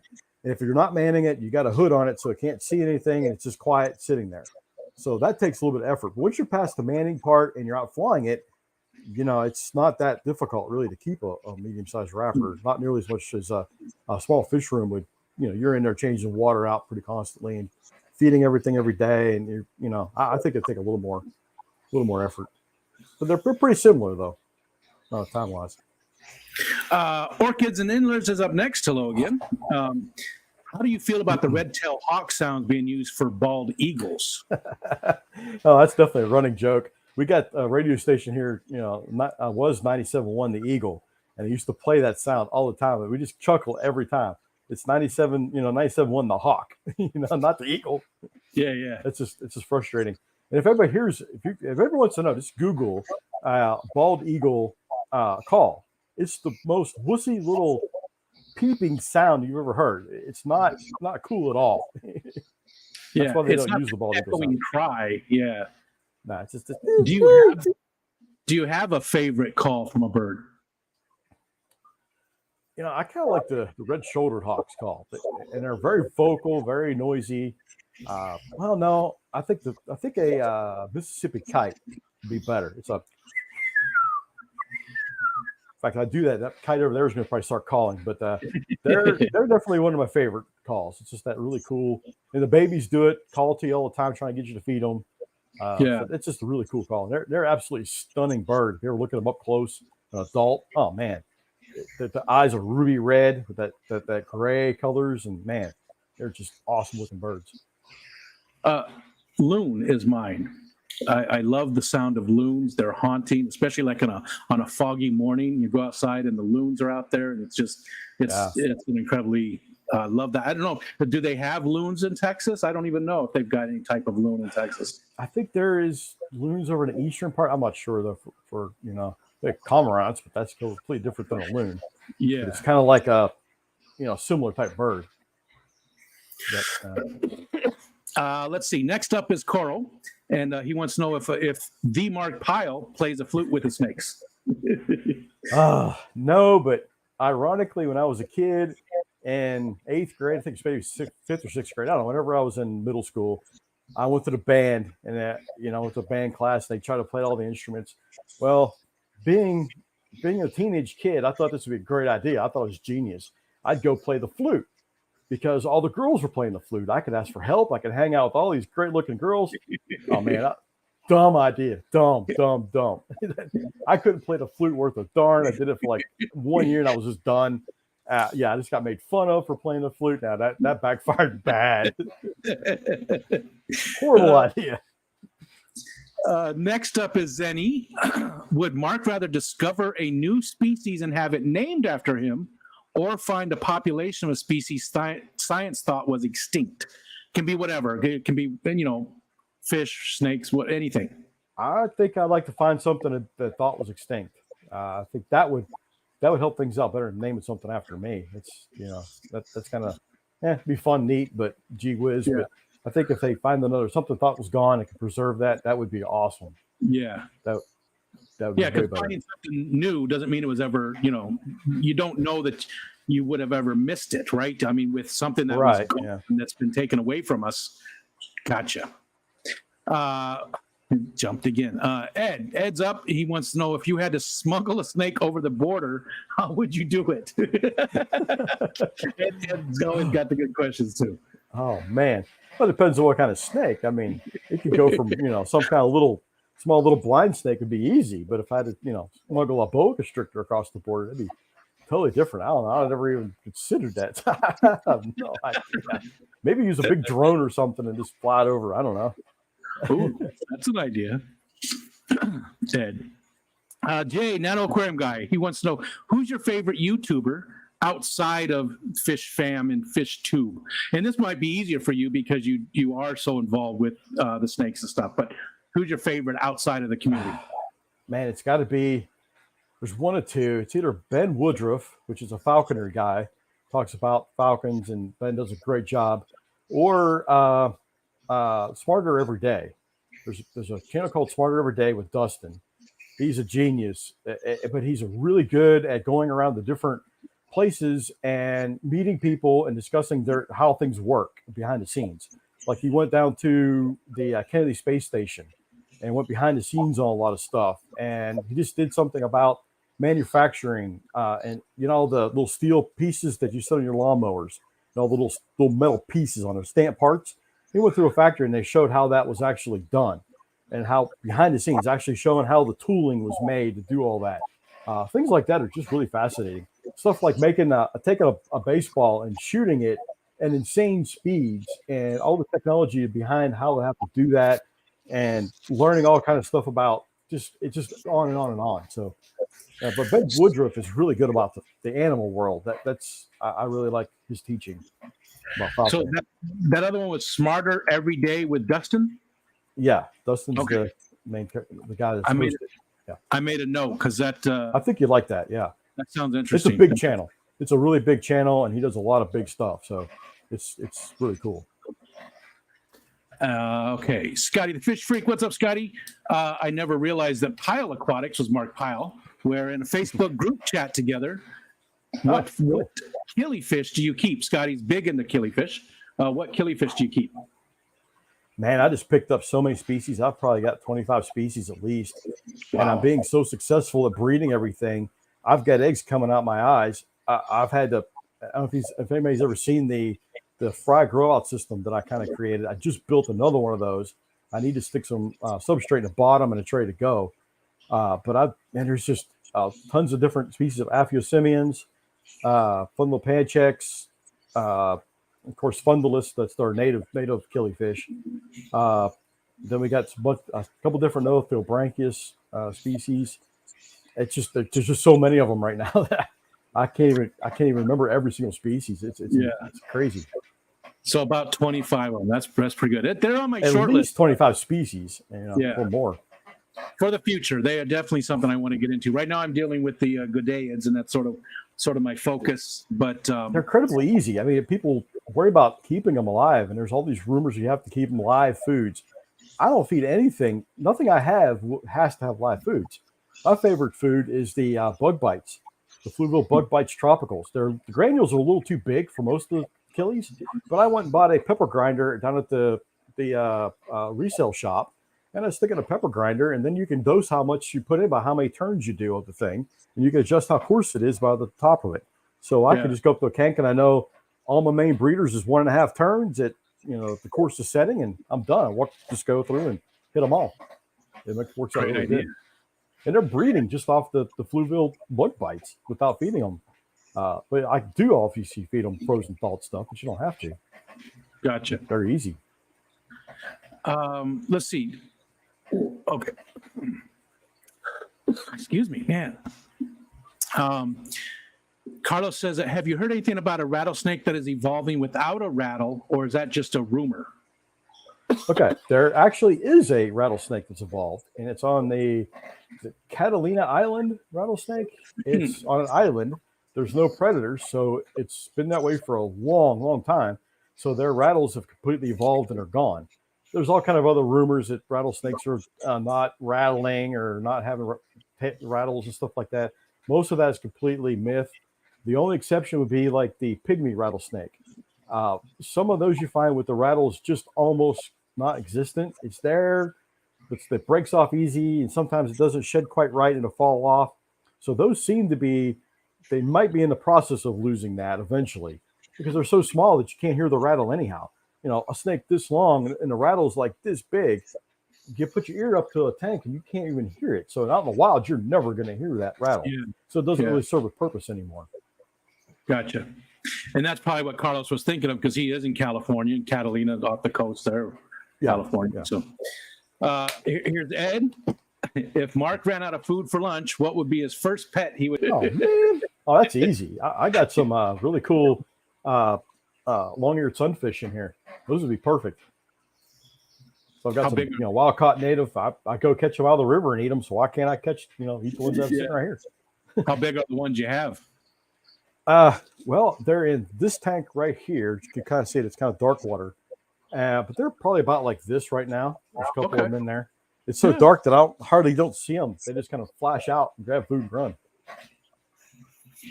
You can kind of see on top that I've got a nice little up Here, on top. let me Got put you on plants the up there, filters. Let's put you up there. Yeah. Up there, I've got the whole deal so I've got some of the money wort, or whatever it is, and then that's a peace lily up there. That works as a filter for that tank. That tank's pretty big. It's a 55-gallon aquarium. So It filters that. And then the white containers inside of there, where you can see them back here, these white containers, those are fry grow outs, kind of the Master Dean style fry grow outs. Yeah. Love watching that. Zen Ginger's up and she wants to know your last meal. So prison rules, which means whatever you want, anything, any combination from anywhere, money's just what would be your very last meal that you would eat? Man, seafood like lobster, crawfish, shrimp, and some salmon. Nice big old steak. Yeah, now we're talking. Half gallon of lemon butter. Like my youngest daughter used to call it, I'm a meatitarian.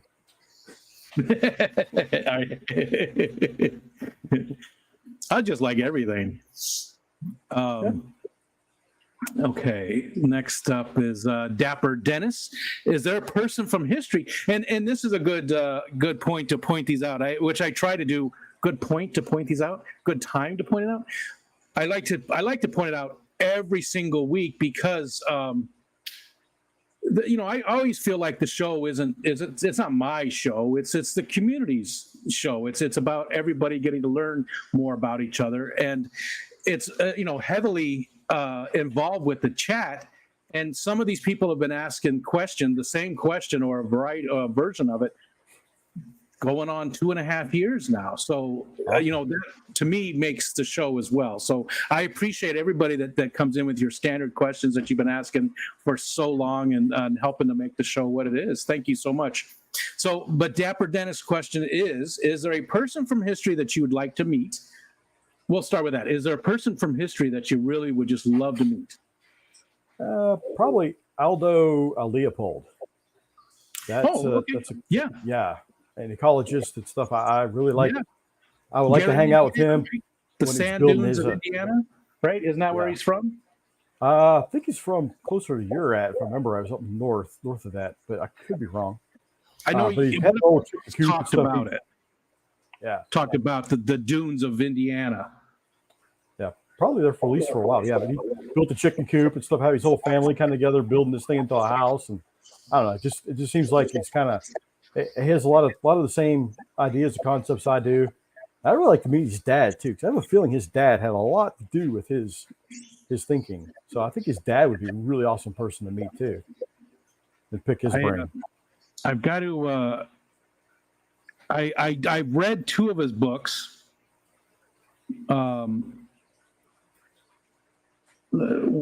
Best known for his book, A Sand County Almanac. That's what it was. Yeah, that's the famous one. Yep, that and I believe that there was something about sand dunes of like northern Indiana. Let's see, that was Iowa. We won't go into it, but I do know who that is, and I read a couple of his books and just really enjoyed it because he does talk about conservation, but he talks about it in a way that like you were describing when you were talking about the birds, is to be a part of it. Mankind being a part of it and not just making separating us from it, but actually including us in it and using, creating a farm that is sustainable so he can still feed his family and make a living, but he's not damaging the environment and things like that. The word conservation has been hijacked. Conservation is not about preserving every single thing at every cost. It's working together with things. Management. It's a management practice where we have to live, they have to live. We got to merge everything together. Yeah, and it can be done. Just takes a little extra work, a little extra thought. That's all. And we are definitely, part of nature. Yeah. I just want to hold on. I got to know this. Yeah, I know what you're talking about. The same thing, man. Once I I just have to know that I can't move on. My mind will just sit there and stew on it, and I can't think of anything else. Man, maybe I'm thinking of somebody else then, that because this does look like it was Wisconsin. I swear that there was somebody in northern Indiana who talked about the sand dunes. Must have been somebody else that I'm getting confused with, that I read their book too, but in the same vein, you know. I don't know. I was on a kick there. I read him and who's the guy? The Monkey Wrench Crew. All right, let's move along. It's not about me. The second part of that is there a time period that you would like to visit? Yeah, I think it'd be kind of fun to go back about 1,000 years, maybe even 2, and move over to Dallas, right where the center of Dallas is at right now, and just see what the heck was going on at that time. You know, what was it like over there?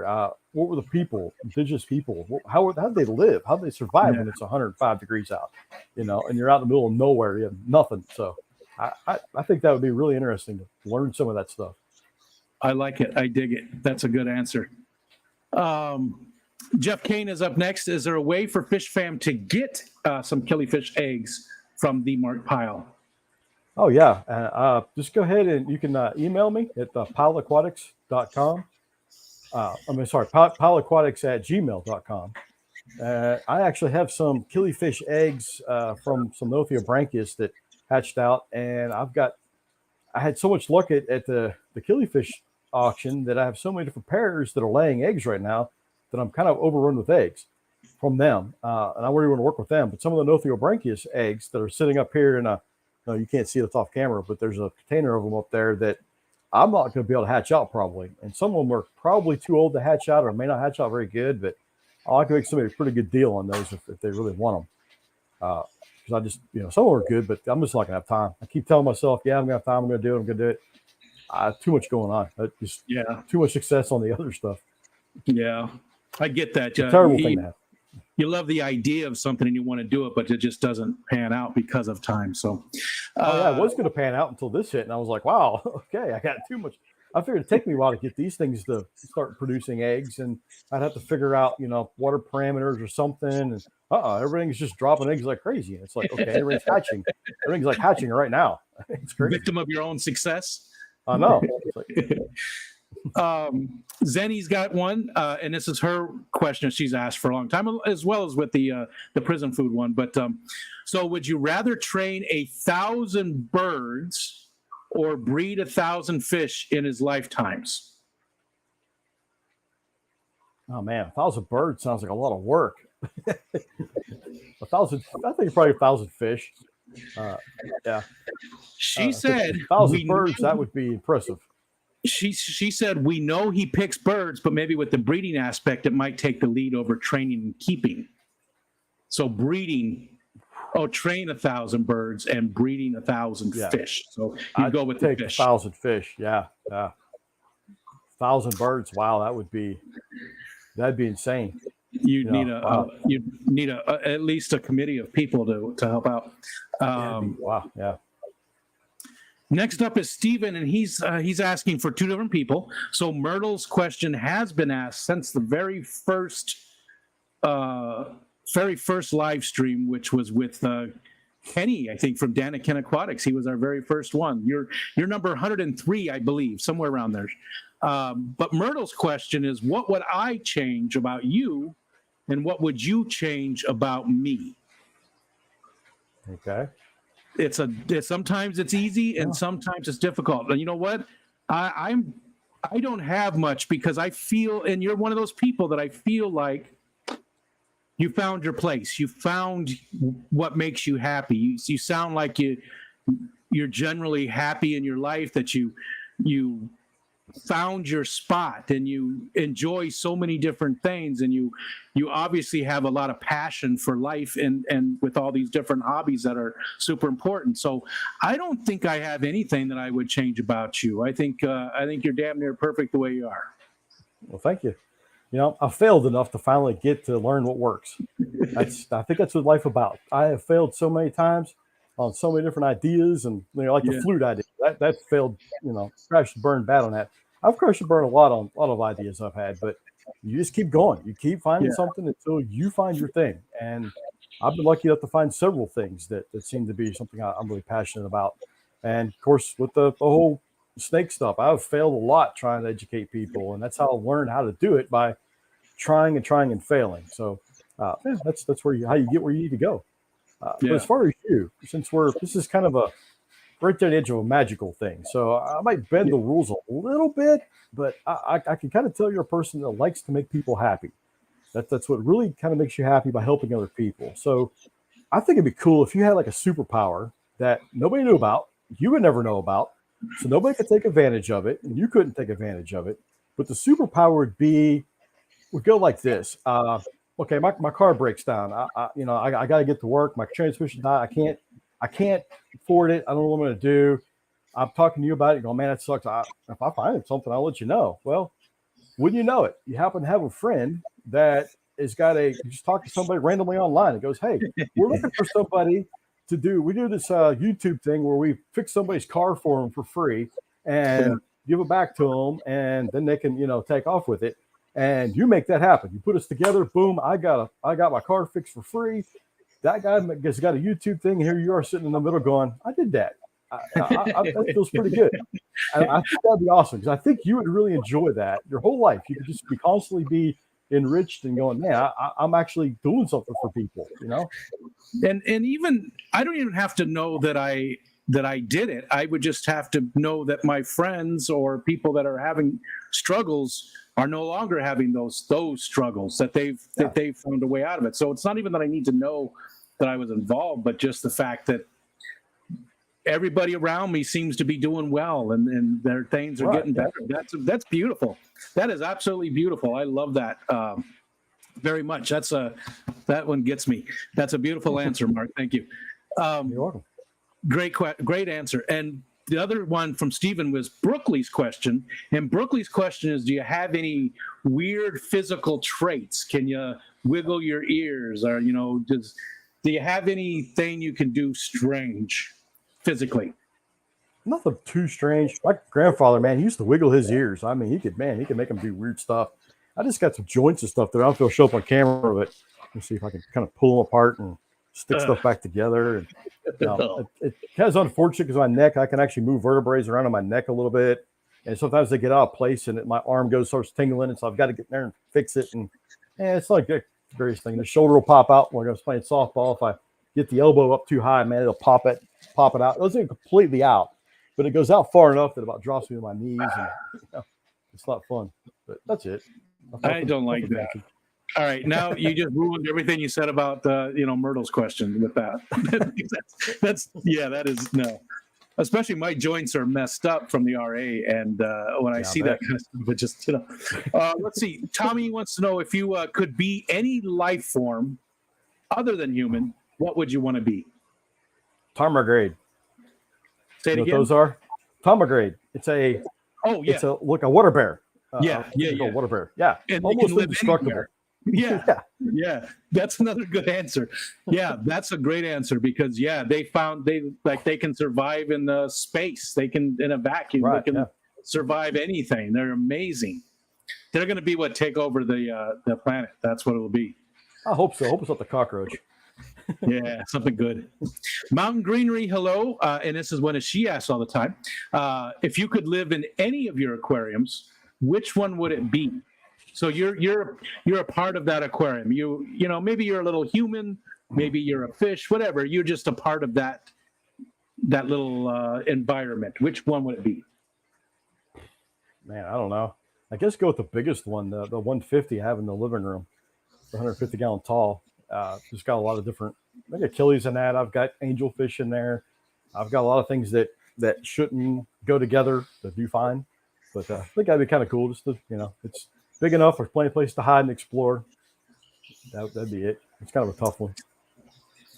And Zenny, this one's always hard. This one everybody struggles with. So it's a great question. That's a good, when people struggle with them, I think that's a good question. Well, they're all good questions, but you know what I'm saying. So describe the rest of your ideal life in just 5 words. It can be 5 words in a sentence. It can be 5 words separate, whatever. 5 words describe the rest of your life in an ideal manner? What would an ideal life look like? Let's see. Honorable, curious, trustworthy, funny, respectful. I think that would pretty much sum it up. I think that's. I think all of us could use all of those things. That's if we were all more of those things, we'd be better off. I think more people be curious and follow their curiosities. Really, I mean, people just assume everything they see, they hear is real and is truthful. I don't care if it's something. My favorite TV show ever was The MythBusters, because that's what I'm all about. I do this with reptiles and just animals in general. I can't stand myths that I can prove they're not true. So people need to be curious and do a little research on their own. Facts that you think are are facts, question them. Do little experiments, look into it a little bit more. You might find out that those facts aren't really facts like you thought they were. Yeah. You learn a lot that way real quick. Let's see. Oh, Mount Greenery says Big Cat, that's her other half, has to work tonight, but I know he watches on the replay. He'll be dying to know if you believe in aliens. I think statistically and mathematically speaking, it would be nearly impossible for aliens not to exist somewhere. When I mean aliens, I mean some other life form, period. Just something else to consider a life form in our universe. I think that would be statistically impossible.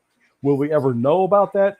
I think that's statistically pretty much impossible to ever know about it. Supposedly we do know about it. I mean, they just, they just had that thing in Congress the other day that seemed like it. We're going to find out some more stuff here pretty soon, and we'll see where we go with it. It's I've been interesting. around long enough, especially when I deal with animals all the time, and people think they see, animals do. I think humans have a really, really good brain that's designed to take information they don't understand and make sense out of it.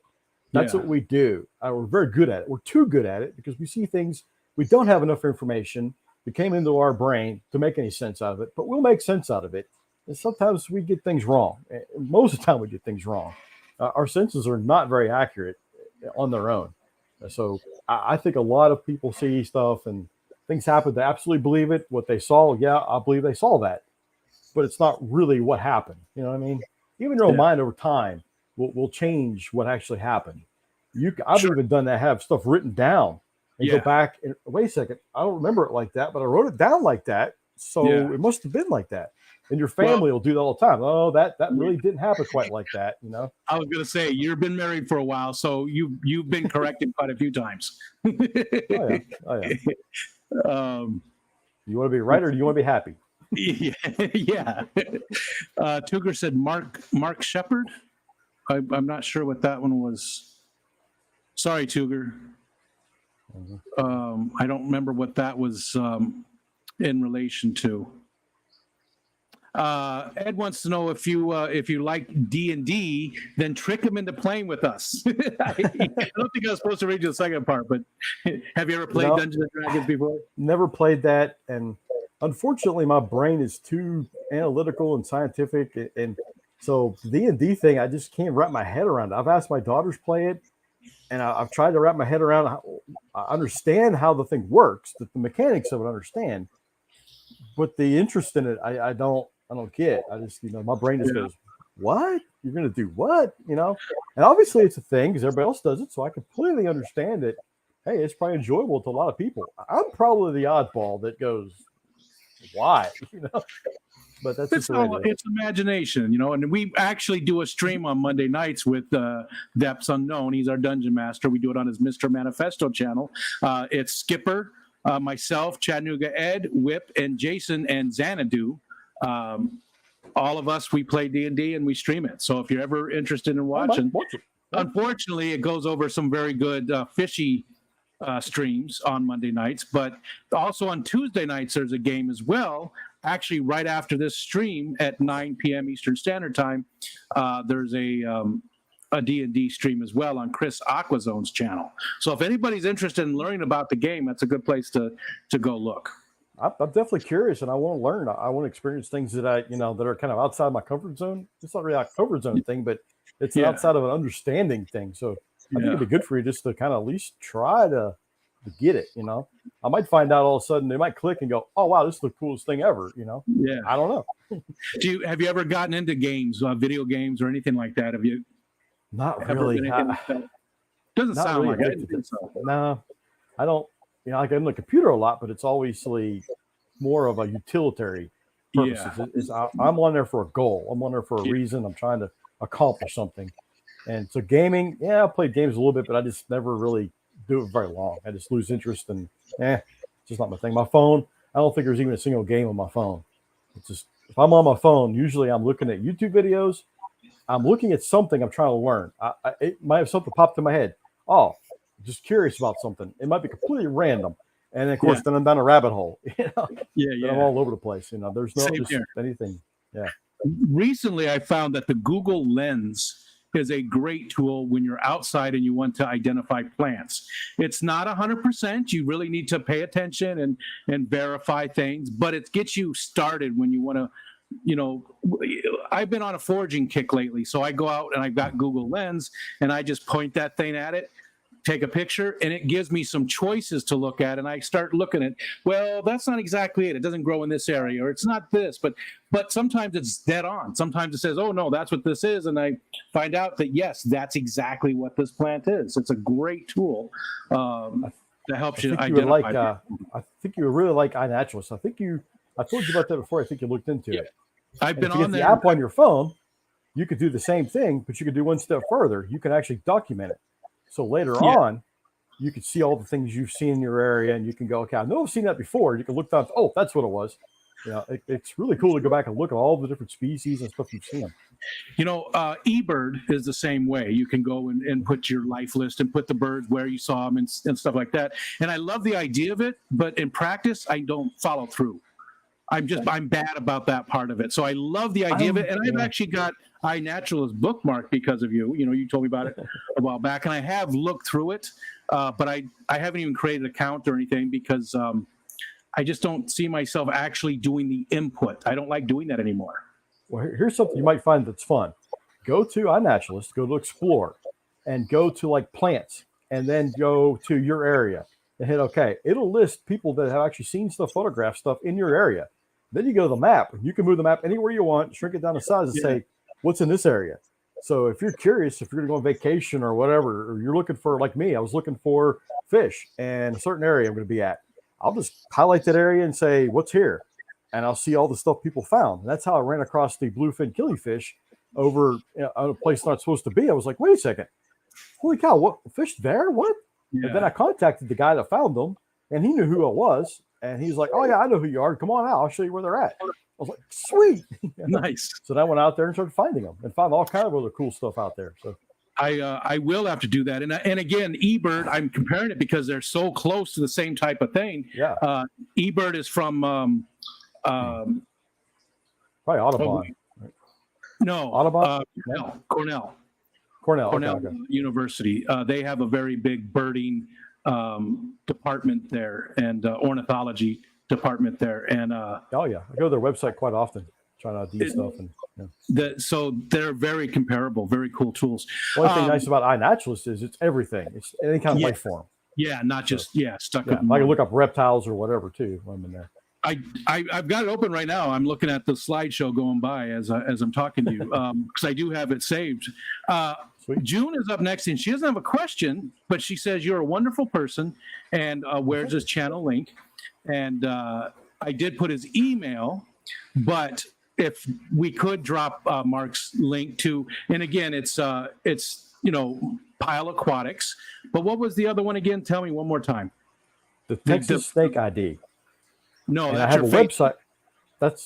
Texas Snake ID is another YouTube video. Oh, I'm sorry. TexasSnakeID.com is a website that I created about identifying snakes in North Texas. So I've got all the different ways you could search it, different ways you can look for all the species that live here in North Texas. And I think there's only a few photos on there that are not mine. So all the stuff I've photoed and found myself.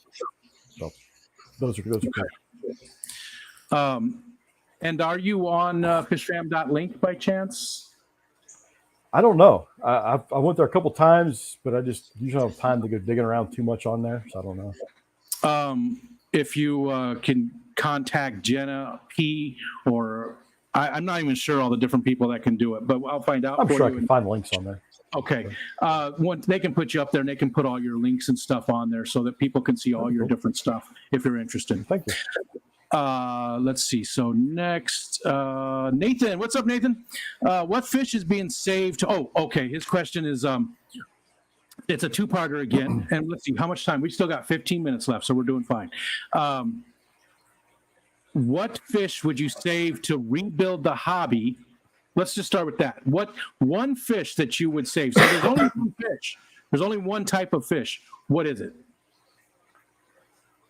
Now, what's the goal of saving this fish? No, give me a little more focus. What's the goal of saving the fish? Is it just for hobbyists? Yeah, just for hobbyists. Okay, it's hobbyist focused. Okay, so hobbyist focused.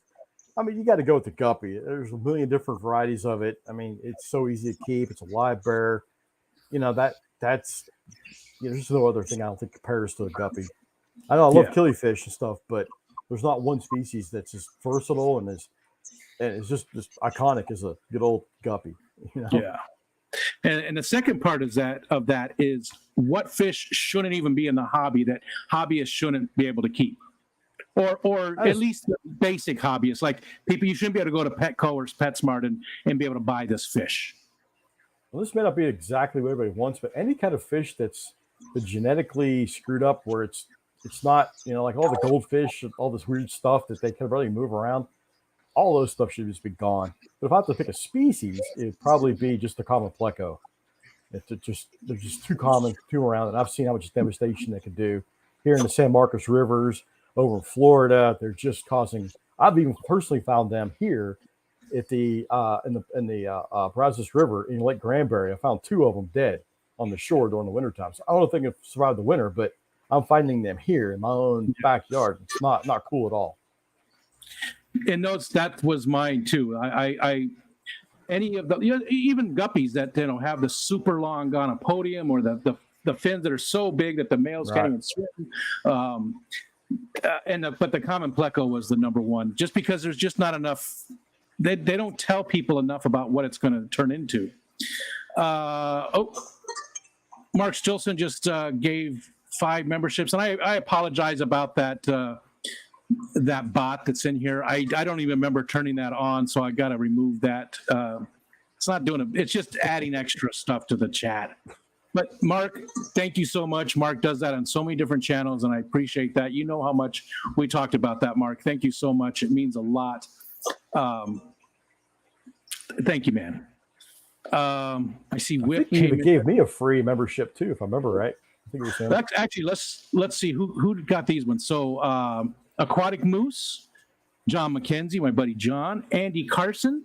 I don't even think I know Andy Carson. Hi, Andy, if you're here. Elaine, that's good to see Elaine. Orchids, and actually people don't even have to be in here to get the gift. They just had to have signed up for it. Lady R, that's cool. And Orchids and Endlers. I think we got all of them. Okay, I got to scroll back up now. And I also got a super chat from my buddy Ed. Thanks, Ed.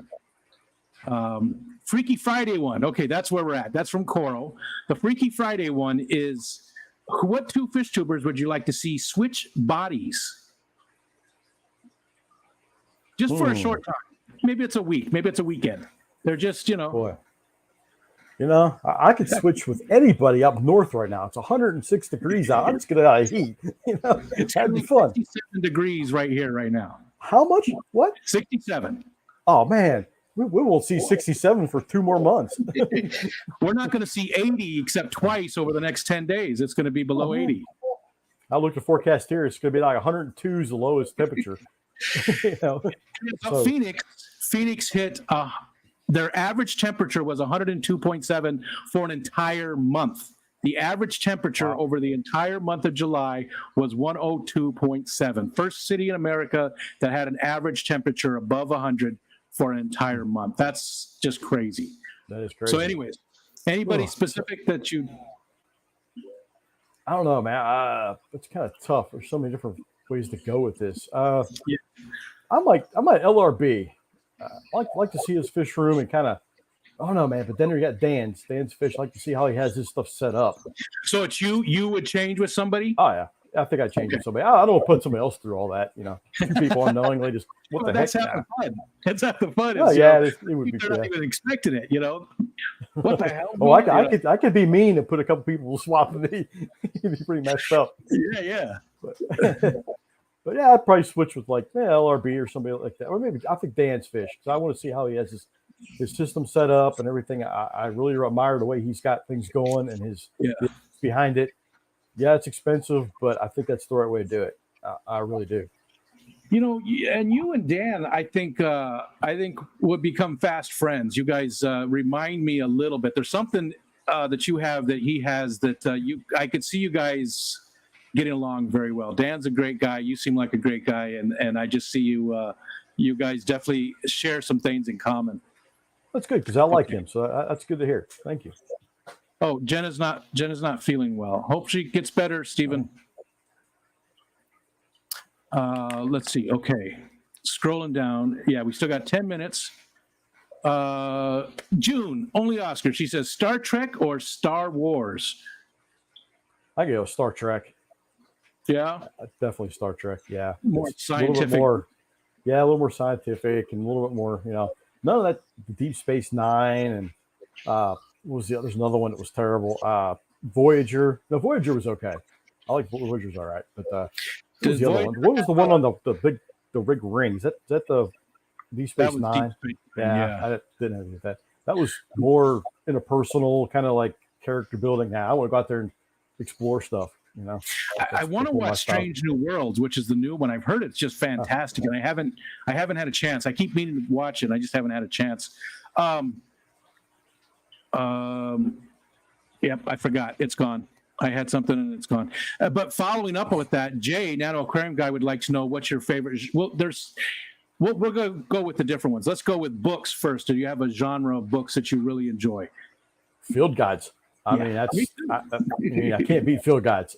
Yeah, that's what goes to field guides. I collect them.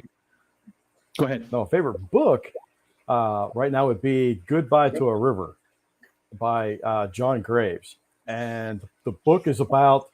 I'm listening to the audiobooks right now, but it's the second time listening to it. But it's about the Brazos River, and it's about the section that I live in, and I'm out canoeing and kayaking, fishing in. So the guy does a trip down it. So it's accurate, it's fiction, but it's not 100%, storytelling involved that depicts actual events. But the story might be elaborated a little bit to get the story, make it interesting type of thing. But it's factual. He goes down there and he starts reminiscing and thinking about a lot of the old stories, a lot of the old, maybe the massacres of Indian massacres, a lot of that era type of thing, a lot of the history as he's coming down the river, different houses that used to be here, and these events happened at this house. Describes the river a lot and how the interaction between people and the river, and it's really, really interesting and it's really done well. So I really enjoy that type of book. I'm right there with you. There was a guy who did a series on the Great Lakes, and he went around each one and did the same type of thing. Now, he didn't paddle around or anything; he drove around. But he was a naturalist, a Canadian guy, and I forgot his name. I think his first name was John. Forgot his name, but he did a series, the Great Lakes series. But the same type of thing. Where I think it might be the same guy. I think it might be John Graves. I think that sounds familiar. That he did something else that was on the Great Lakes. That'd be great if it's the same guy. I think it is. John Graves. If it is the same guy, you know the style. It's just cool because he mentions a lot of the creeks and stuff that I am actually familiar with, and I fish on and hike up, and it's really cool. It's very interactive. Learn a lot of stuff about even if some of the stories aren't really super super interesting, it's just you learn how the things were at the time. Yeah. It was not him. He most of his stuff was based there in Texas. Okay. Let me just real quick and see if I can find this guy's name. It might not even been John.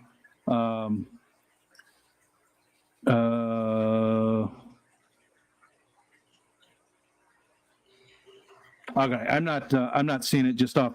I don't want to dig too far, but it was the same type of thing though, where he talked about the history and stuff around there, and he was a naturalist, so it came from that side.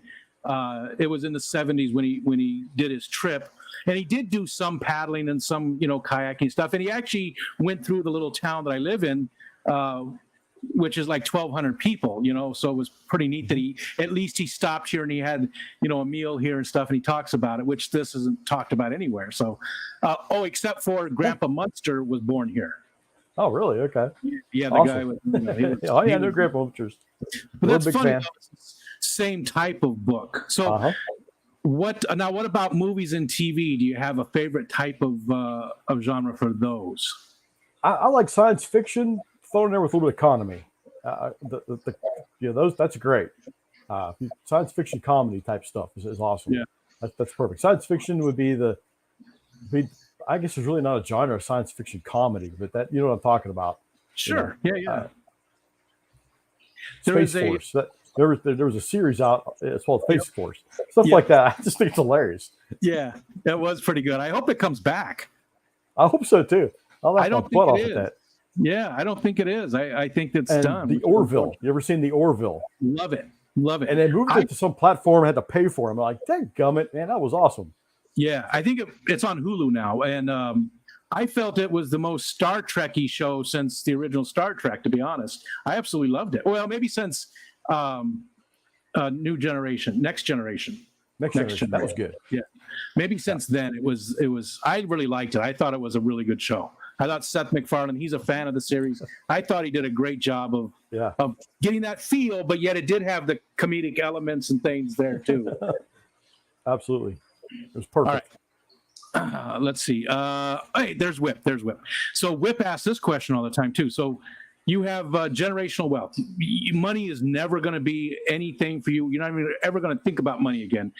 You can do anything you want. What are you doing, and where are you doing it at? Well, I got a lottery ticket tonight, and it's over $1 billion. So this is my maybe. Oh yeah, I should play. Okay, now where am I traveling? Is that what the question was? Kind of like the travel type idea, or just anything? Just anything. So, what are you doing with your life, and where would you like to do it? Or is it just everywhere? Is it are you going all over to do this thing? Man, my number one goal would be to change the rattlesnake roundups in the country. Make those go away. That would be number one goal. Whatever it takes, throw the money at it. If I have to buy the whole dang town, I'm buying it. Stop that crap from happening. It's just completely unnecessary. It's barbaric. It's just animal abuse for some beer money. There's no good comes to it. So that would be the first thing I would do. Just do whatever I could to eliminate that. Switch it over. They still need to make money because their money goes to charities and some good organizations. So we need to switch it to be able to bring in the same amount of money or more money than they were. But let's get rid of all the cruelty aspects of the thing and do it right. You can still have a lot of snakes out there and do it right. I bring in a lot of people when I do some of this stuff. So if I had a ton of money, wow, I could put on something that's blow them away. So that's the first thing I would do. The other thing I would just pour money into all kind of exhibits and all kind of interactive stuff for kids, things to be able to get out. I once went to a nature center and they just set it up. It was an Audubon center over here in Dallas. And they wanted me to set up a survey. So we were going to take 2 foot by 4 foot sheets of plywood, and you strategically locate them in certain areas that animals should be at, certain snakes, especially. We're targeting snakes. And you stack them a certain way. You leave them sit there, and you come back and you check under those boards to see what kind of snakes you have. So, I had a whole pickup truck full of these boards, and it's kind of hilly and not easy to do, so I needed some help. So they enlisted one of the local colleges that had some volunteers come out all the time. They said, man, they love to do stuff like this. So perfect. I show up with my friends and all these kids. Everybody grabs some boards. We split 2 different groups. I go on top of the hill. They stay at the bottom. We describe why we're doing all this to them and everything. We're going along, and these kids have got their iPhones and stuff, playing music and dancing and having a great time. And I'm thinking, man, this is not what we're supposed to have for us. You know what? I got free help. We'll just do this, and then we'll be done with it. So I do all that. They keep asking me, why are we doing this? I keep explaining to them the whole scientific aspect of what we're doing. And eventually one kid goes, on the way back, goes, man, I've never been to trails like this before. I said, yeah, they just opened this nature center up. I mean, no one's been out here before. He goes, no, you don't understand. I've never been in the woods, period. I was like, what? You're a college kid? You've never been out in the woods. I'm not hiking it. No, I've never been out of the city. I've never been in the woods. I was like, you got to be kidding me. that's all I did as a kid. I'm thinking, what in the world? And then their kids spoke up because, oh yeah, I've never been out here. My parents aren't the kind of people. We stay in the city. We don't know anything about this stuff. Like, oh wow. So I get back to meet up with the people. Everybody disperses. And I talk to my buddy. I said, man, I had these 2 kids in my group. He goes, dude, I was going to tell you the same thing. I had 2 in my group too. So out of about 20 kids, we had 4 kids that never been in the woods before. Yeah. That's got to change. That has got to change. Yeah. We'll never be sustainable in this world because nobody knows what's even out here. How they can preserve something we don't even know exists. So that's the point about the little fish and stuff too, showing people no one's going to want to conserve anything if they don't even know it's there. So you got to show people stuff. And that's gotten worse, I believe, as time has gone on. But it's not new because my parents also would never do any of that kind of stuff. I wasn't even allowed to join the Boy Scouts, but that was my thing. I was always out doing stuff in nature, much like you. Getting away from, I would just go. We lived in Arizona for a long time. Before that was northern Indiana, right by Lake Michigan. But in the desert, I would just I would just be in the desert. We'd go ride our bikes and go out in the desert, and best trip I ever had was with Arizona over a long weekend. I hit Mesa, Arizona. So friends stayed there drove up north and hit was it Lincoln Mountains?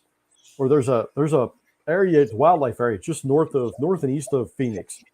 That's just open. You pay like $5 for a car to go in there and drive around. San Francisco Peaks, maybe.